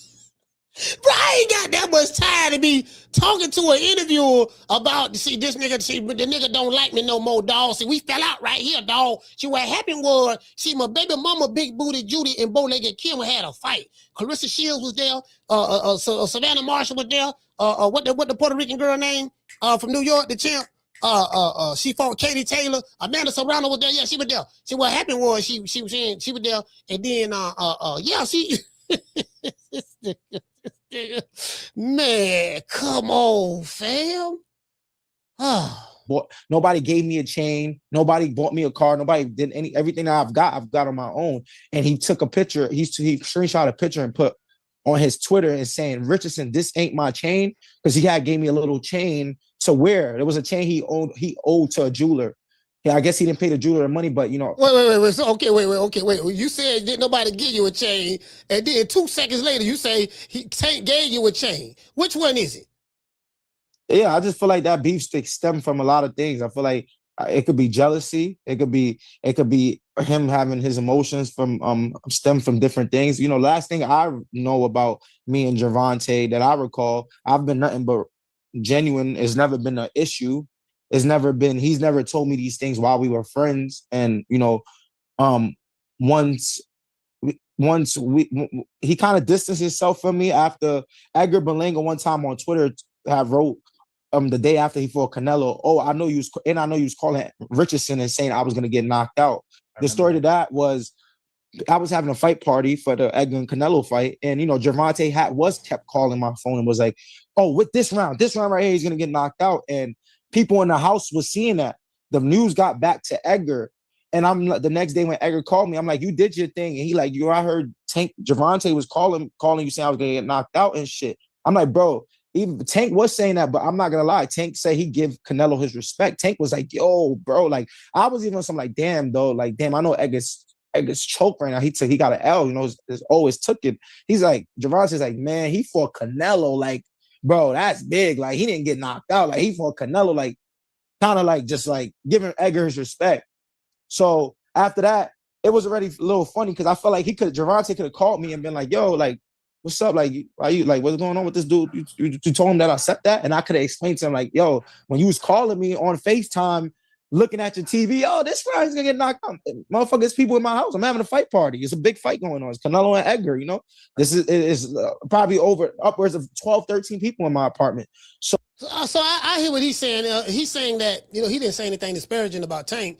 He said when Tank kept calling him, there's a lot of people there and they heard it and they probably told Edgar Berlanga, but he was thinking that Richardson Hitchins told Edgar Berlanga and that's why he fell out with him. All right, well, okay. So I felt like that was a reason for him to be like, oh, fuck this guy, you know? And he stopped talking to me from then. And then when the week before I fought George Kambosos, I was doing an interview and I was basically saying nobody gave me a chain, nobody bought me a car, nobody did everything that I've got on my own. And he took a picture, he screenshot a picture and put on his Twitter and saying, Richardson, this ain't my chain, because he gave me a little chain. It kind of like, you know what I mean? I ain't never just do stuff just to be doing stuff. Like, I don't, you know, we talking about something, I just do stuff just to be doing things. They talk like I ain't got no sense. Do you remember grinding your feet in Eddie Murphy's couch? Yeah, I remember grinding my feet in Eddie Murphy's couch after denying that he did to Rick James. So, you know, this kind of remind me of that. Yeah, ain't nobody never gave me nothing, dog. And then next thing you know, he said, Tank. Matter of fact, let's go back. I want to hear that part. Shout out to Richardson Hitchins, though, fam. Shout out to him. It's probably upwards of 12, 13 people in my apartment. So I felt like that was a reason for him to be like, oh, fuck this guy, you know? And he stopped talking to me from then. And then when the week before I fought George Kambosos, I was doing an interview and I was basically saying nobody gave me a chain, nobody bought me a car, nobody did everything that I've got on my own. And he took a picture, he screenshot a picture and put on his Twitter and saying, Richardson, this ain't my chain, because he gave me a little chain to wear. It was a chain he owed to a jeweler. Yeah, I guess he didn't pay the jeweler the money, but you know, he was holding on to the piece while till he was ready to give the jeweler back or sort out whatever he had to sort out with the jeweler. So for like I want to say upwards of like a year and a half, he gave me the chain till his manager 40 came to my apartment and was like, yo, Gervonta needs to give the chain back to the jeweler, give him back his chain. But then he went on Twitter, he was like, oh, fuck you, we could fight, such and such. I'm like, fuck, like, what's that about? Like, you know, like, all right, this something you've been having in you, you know, you've been having this in you. I ain't gonna lie, he's saying a lot. So he's saying a lot. So apparently he just been wanting to get this off his chest. And then a dude from, you know, I mean, he shouldn't have said it to fight hype though. Damn, like the dude asked you one question, you just talk for 20 minutes straight. You know what I mean? On this subject matter. So like, damn, dog. Hold on. What did he say about Shakur Stevenson, girlfriend? I need to hear that about that. There's always been a little weird little stuff with that guy. Even when I was training with Floyd, one time I remember I was training with Floyd and I was in the gym. I was like, yo, man, I was Lorenzo Simpson. And I'm like, yo, man, I'm not sparring your big ass. You big as shit. Cause I had sparred Truck a few days before that. And I asked to spar Truck. I was sparring Louis de Cuba. And Floyd was in my corner. You cool with Floyd. You could ask Floyd. Floyd was in my corner. Cuba came in. I'm working with Cuba. Me and Cuba's boxing. I seen Truck coming. Truck is looking for work. I said, I want to box Truck. I box Truck, but I'm like, this motherfucker big. So that was probably on Tuesday. Thursday was another sparring day. Gervonta's in the gym. I'm like, I said what I said. Like, I'm not sparring. I don't feel like sparring. You know, this motherfucker big as shit. It's like all access there and shit. He's making a big scene. Like, man, you pussy. I've been telling you, these fights is pussy. They're like going like, making it like a personal thing. I'm like, what? Like, bro, it's Truck. Like, what do you mean I just asked to spar this guy. Truck is like 3 weight classes bigger than me. We get in the ring. I box Truck. You know, Gervonta got it. Gervonta was getting ready for Leo. So the whole DMV people was there. You know, it's just me and Floyd. You got all the Gervonta camp screaming. I'm boxing Truck. A motherfucker that's 3 weight classes bigger than me. After that, he gets out the ring. His whole energy changed. Like, yo, I'm not gonna lie. You look extremely sharp. Said the old bro, you was doing some sharp ass shit in there. And I just always felt like it was weird animosity. Bro, is it me or it's like he just keep the interviewer asked him a question about 10 minutes ago and he's still talking 10 minutes later. And he's going through, and I get it, he's going through the progressions of the story, but I'm just, you know, you get what I'm saying? I'm just like, oh, fam, you know, like fight hype don't deserve all this. I ain't no hate on fight hype, but you know. Then I posted a post of me and Shakur. The guy, he comes out of the woodworks and say, you're the biggest dick rider. because I posted Shakur, and it's like, Gervonta, you met me and Shakur together. Like, you met us when we first came. When we came to first help your little dirty ass in Baltimore when you was getting for Pedraza. We was the ones that we came in together. We got introduced through Shakur. So what is you telling me? Like, you're the biggest D-Rider. Shakur's been my friend since yay high. Shakur could have felt the way, and because Shakur did feel away while me and Gervonta was kicking it and stuff, but he never really. He still was there he still was, like, fuck it. Like, he still was rocking with me. But you could tell it was a little, I wouldn't say he felt the way, but it was still kind of like, you hanging it with that. Bro, this is the longest answer to a question. Bro, like, this is the longest answer to a question that I've heard in a long time.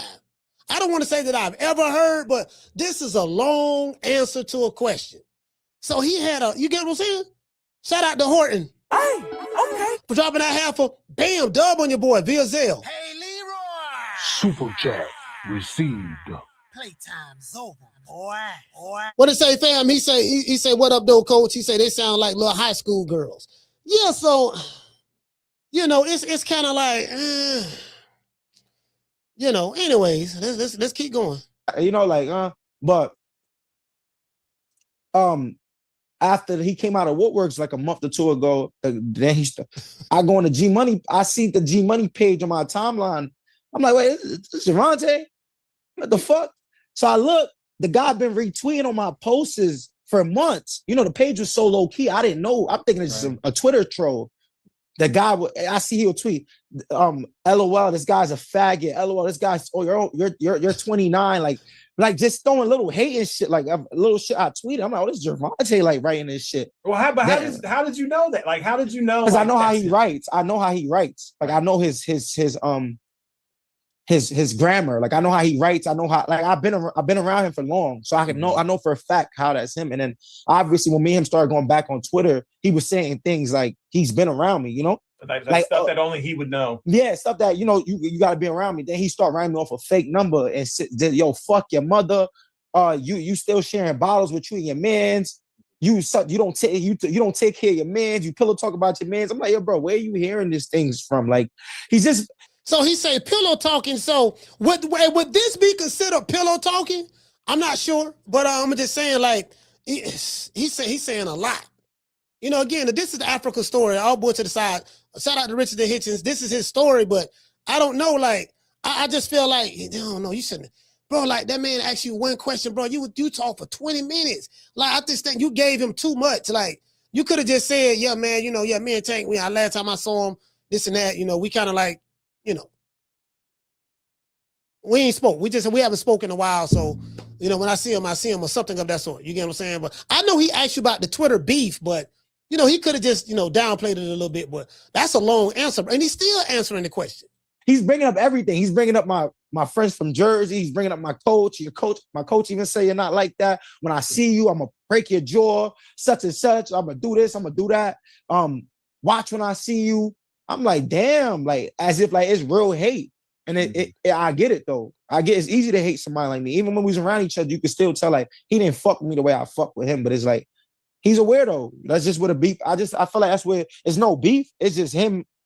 He has his things, his personal like mental shit that he go through. Like, he just went on Adrian Broner live the other day, hopping behind him just to go say, "Oh, fuck AB. If he get in the ring, he'll get knocked the fuck out."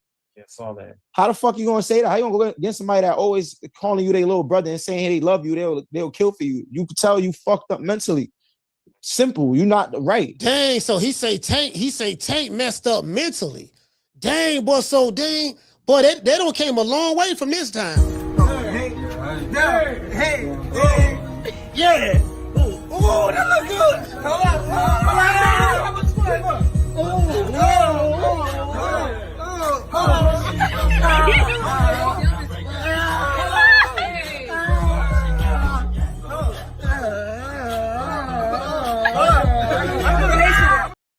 Yeah, man, they came a long way from there, man. Shout out to Miss Sheila. What you say, Sheila? She said, Coach, like you said, he had to get it off his chest. Yeah, he had to get it off his chest. He probably kind of like bothered with it because he really had a lot of love for Tank. You know what I mean? And he felt Tank probably betrayed him somehow. You're not right. We should have been you was not right when you went and fucked Floyd Mayweather's daughter after he put money in your pocket and put you in position. We should have been you as a fucked up individual. But it is what it is. Dang, he talked the ball. Lord. He talked okay. Well, that's known. That is known. Yeah, I saw what he put about AB. AB kind of put him on, to be honest. Like, and then he's gonna write me off a fake number and say he's gonna come to my locker room and punch me or the night of my fight. We oblige him. We tell him we want him to come. Plural, we. Because he won't leave the locker room. Him, his brother, whoever else he want to come, his security, pull up. We'll be waiting on him. So it's like. So that was the first time. Wow. Dang, they got real beef then, huh? Damn, I didn't see. I had to see. This is my first time seeing this interview. I didn't know they had real beef like that. Oh, okay. Okay. Yeah, I didn't know that, fam. You had met Tank was when you went to help him for the Pedraza fight? That's the first time I met him. Wow. I met him. Yeah, the first time I met him, everything was cool. I started being cool with Tank from being around AB. You know, AB was somebody that in 2018, I forgot what fight had happened in the Barclays Center, but you know, most of the celebrities and people that come to a state for a fight, they leave that Sunday morning after the fight or that Monday. But it was like Wednesday, and AB was still in New York, and I had seen on Instagram, and he was like, "Come to my hotel." I came to his hotel, and after that night, we went to a club, and from there we just was kicking it, going to Miami, and Gervonta was coming around, and you know, I always looked up to Gervonta as a fighter. I always thought he was a really talented fighter. You know, I always thought he was good. So then so he see what I'm saying? See that? Hey Sheila, you see what I'm saying? So he really, really looked up to Tank. He loved Tank. And he probably felt like Tank kind of like, you know what I mean, did him wrong. And you know, Tank had been going off on everybody. He going off on AB. He going off on everybody. So, you know, I mean, he got me blocked. I ain't never met him. He got me blocked. I don't know what I did. You see what I'm saying? But you know, yeah, he kind of like, you know, I mean, you know, I hope they get everything worked out, man. Let's get everybody around the applause. I hope they get everything worked out. Hold on, let's finish listening to some more of it. I hope they get everything worked out, bro. I do, you know. And Gervonta started kicking it because I wanted to be around him to learn from the sport, see how it is to be a guy that's, you know, so talented, you know. And I knew Gervonta was gonna be big. I knew from his talent. I know a motherfucker is special. So I just wanted to be around it in real time, just for that motivation and just being around that allure, that energy, you know, just so. Oh man, see, hey, you know what though? Now I you know, I'm starting to feel a little different about it now. So he was you know, he really it's kind of like the way Deem the Great is with AB. Like Deem the Great really look up to AB. You know, he loved AB, he idolized him. He letting AB fit on the sheets. You know, AB running his hand through the crack of his, you know what? You know, he telling AB, if you're going to take it, take it. You know, if you want it, get what you want and all. He's saying all that, right? I'm not saying it was to that degree, you know, with Richardson Hitchins and AB, but with Richardson Hitchins and Tank. But he really, like, he loved Tank. You know, he looked up to him. You get what I'm saying? So, all right, I get it. He looked kind of, you get what I'm saying? He kind of looked up to him, you know? To this day. Hey, CJ, you get what I'm saying? Like he really hurt by it. You can hear it in his voice. He kind of hurt, you know? He kind of hurt by it, you know? He kind of hurt, man. I hope they make back up. That's when we really started kicking it. We was into the same things. He like bad bitches. I like bad bitches. He like fly shit. I like fly shit. And I'm from New York. You feel me, Ben? So New York is the mecca of fly shit. So he loves coming down here to New York. He take his 3-hour drive down to New York. We kick it. I know the whole city. You feel me? I'm from the city. So whatever's going on, it'll be like, people will see Gervonta with me and be like, oh, Richardson's with Gervonta. It's like, no, Gervonta's with Richardson. You feel me? This is my city. Whatever little parties going on, whatever little bitches we need to come, I'll be like, yo, I'm gonna have these bitches come link us. Like, he's there. Like, I'm setting it up. He got the bread. You feel me? I ain't gonna cap. He had the money at the time. Like, we go out, he gonna take care of this shit. Nigga, I'm paying for $17,000 on the Mayweather promotion. This nigga making $1 million plus. So of course. Damn, you heard what he said? He said he was fighting. Hey, shout out to Rick. H-Town, stand up. He said he was fighting for $17,000 at Mayweather Promotions. Bro.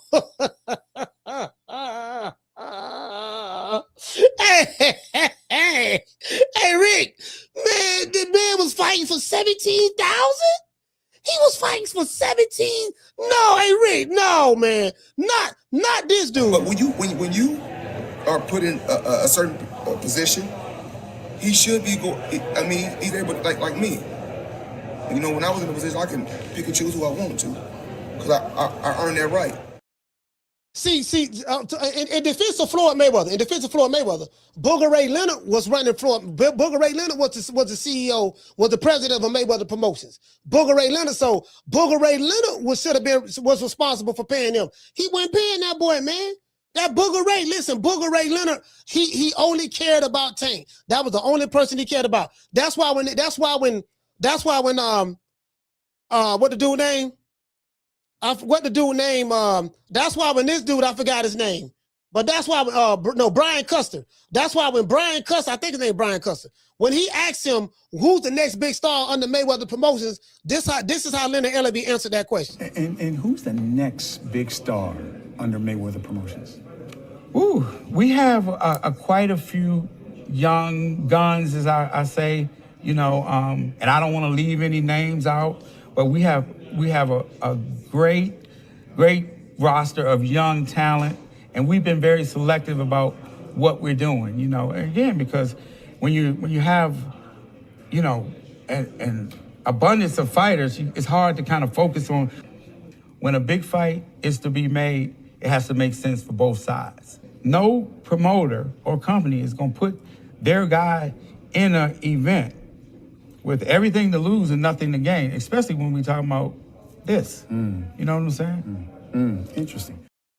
See, Leonard Elleby wasn't Leonard Elleby, he could have did a better. Like Leonard Elleby had Richardson Hitchins, he had Jaleel Hackett over there. He had a couple of fighters from DC, and he had a couple of fighters over there, bro. He ain't do nothing with them. That was Leonard Elleby's fault. That was on Leonard. That was on Leonard, bro. That was on Leonard right there. Leonard Elleby, you know, $17,000? Bro, 17,000. You with the money team. Fam. You with the money team, fam. Bro, you with the money team. How in 36 months, of course, with one of my new investments, I would be making $300 million a month. But what investment is that? Just in real estate. I agree. Got you. And I'm heavy in real estate. I'm real heavy in real estate. Even though, you know, I got my own liquid, and that means cash. For those, I break it down in layman's terms. Even though I got a lot of cash. OPM. Okay. OPM. You don't always have to use your money. That's why it's very important for y'all to make sure y'all keep y'all credit right. Talk to us about very important. Yeah, see, if it wasn't Tank, it was Tank. Tank was the guy. He the only one they focused on. And this is why Mayweather Promotions, like, you can't have a promotional company and you only focus on, like, Top Rank is a real promotional company. They have a plethora of fighters that they take care of and they look out for and they fight, right? Top Rank is a real business. They have a real company. They run their company like a Fortune 500 company. They got the president, they got a CEO, a president, they got a board, they got all that there, right? They see it set up like that. Matchroom, I'm not sure. You see, Matchroom promote fights all over the globe. Top Rank promote fights all over the globe. In Japan, in Saudi Arabia, this and that, right?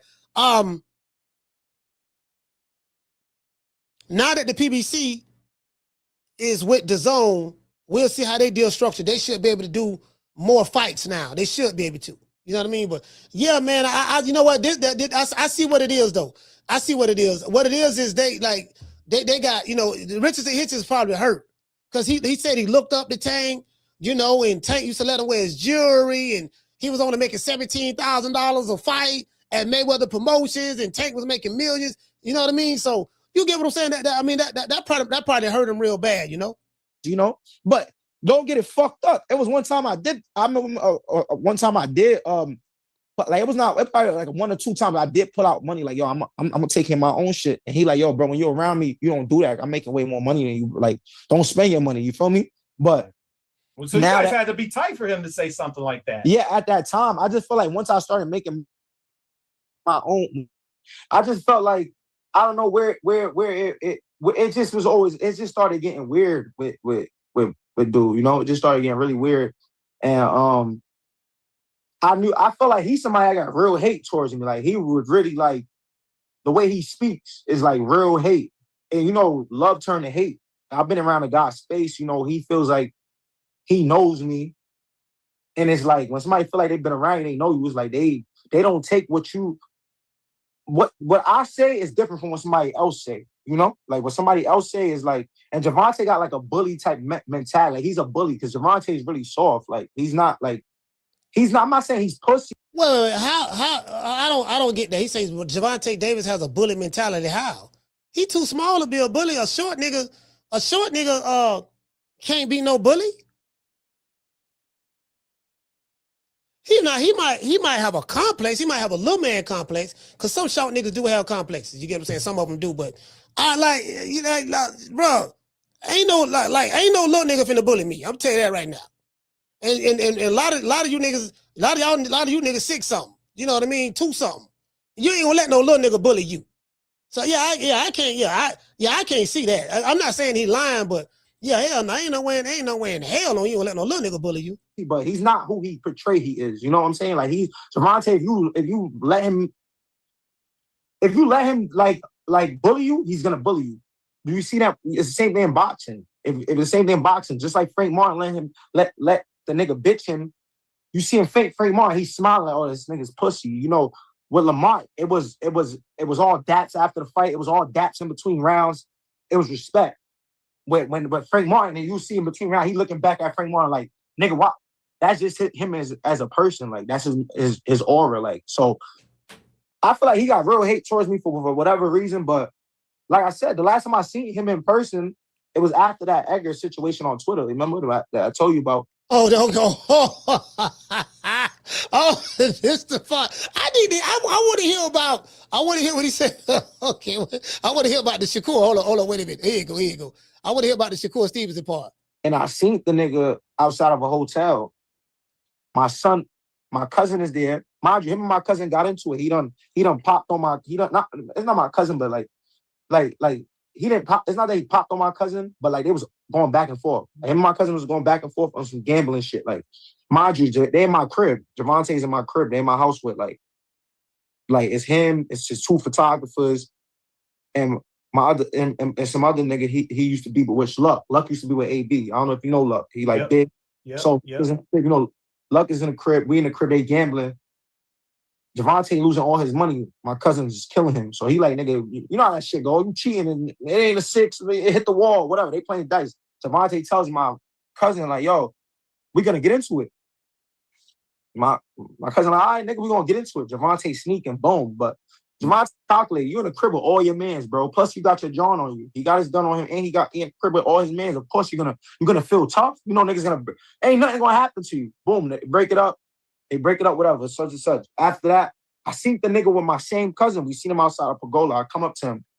But I'm telling I already squashed it with my cousin. My cousin, you feel me? Like that could go elsewhere. Right. It could go any type of way. It could go any like you could have got sued one time. You could have got sued or you could have got really dealt with. This nigga ain't got nothing to lose. This nigga ain't got nothing to lose. But you feel me? But the only thing that stopped that is that my face is in between that. Because something happened to Gervonta. He's like, Richardson, I got a whole career, so I don't want no repercussions or this nigga go do something to Gervonta and it come down on me. Now I got static or it's shit down. This shit didn't even have to get here. It was y'all niggas playing dice and y'all went to fight. All right, y'all scuffle, y'all do y'all little scratch and leave it at that. You feel me? Whatever. But I seen the nigga in front of the telly a few days before the Lamont fight. I pull up. The nigga flinch at me. I laughed at him. Like he did some shit like that. I looked at him like, bro, what's up? Like, you good? You ready? You ready for Saturday? He like, yeah, I'm ready. You know, he a little quiet, timid kid. I'm ready. I'm like, all right, cool. You know, you're going to do your thing. You're going to beat Lamont. The next day, the nigga doing the press conference in a Barkley, he going on a thing. He going on a press conference shit talking about, I cracked Shakur and Richardson. Yeah, Richardson, no, since Richardson want to be over there. I said, since Richardson want to be over there, what? So I already peeped, Ben. It was already weird. Like, I'm like, oh, this shit not even about the Edgar shit. This nigga he probably really tight. I be with Shakur. Like, that shit really. him like. Oh, so you know what? Yeah, so yeah, see, Tank don't like. That's what I'm saying. Like Tank don't like Shakur. He don't like Devin Haney. He don't like nobody. So he look at anybody who's hanging around, anybody that he don't like for whatever the reason he don't like them. Then he look at you as an enemy, and his fans, you know, like online, they ride for him on that. So yeah, that's crazy. That's crazy, bro. That's crazy. Then you know what? This is all about nothing. Me looking at this interview right now in real time, this tell me this is all about nothing. This is about nothing, bro. It ain't about nothing, man. This shit ain't about nothing. Now Richardson Hitchins was doing too much talking though. He was doing too much. There's a lot of shit that he said he shouldn't, that I wouldn't have said. A lot of shit he said I wouldn't have said. No, you know what I mean? Like, you know, but on the other hand, I get where he's coming from. He just he just hurt. Yeah, listen, man, y'all drop your phone. Y'all listen, y'all let me know where y'all from, man.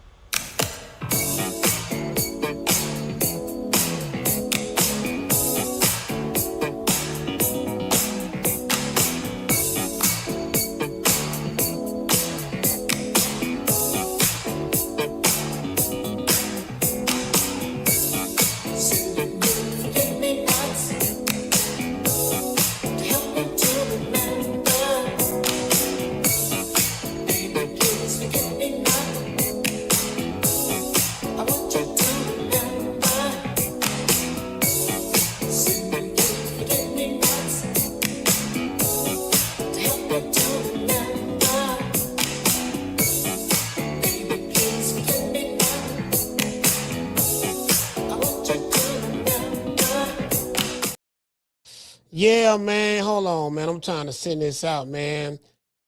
We got that right there. Shout out to the DMV. Hey, okay. Got a DMV in the chat. Shout out to the DMV. Who else we got? Shout out to Nueva York. Hey, okay. We got the DMV, Nueva York. Shout out to San Diego, California. Hey, okay. Shout out to the Boogie Down, the Bronx. Hey, okay. St. Louis in this BI. Hey, okay. Who else we got? We got St. Louis. Shout out to Pontiac, Michigan. Hey, okay. Yeah, man. Salute the Pontiac, the Yak. Shout out to Phoenix, Arizona. Hey, okay. Oh man, Spokane. You know what? Hey, check this out. It's funny you said that. Phoenix, Arizona, by way of Spokane, Washington. Listen, when I used to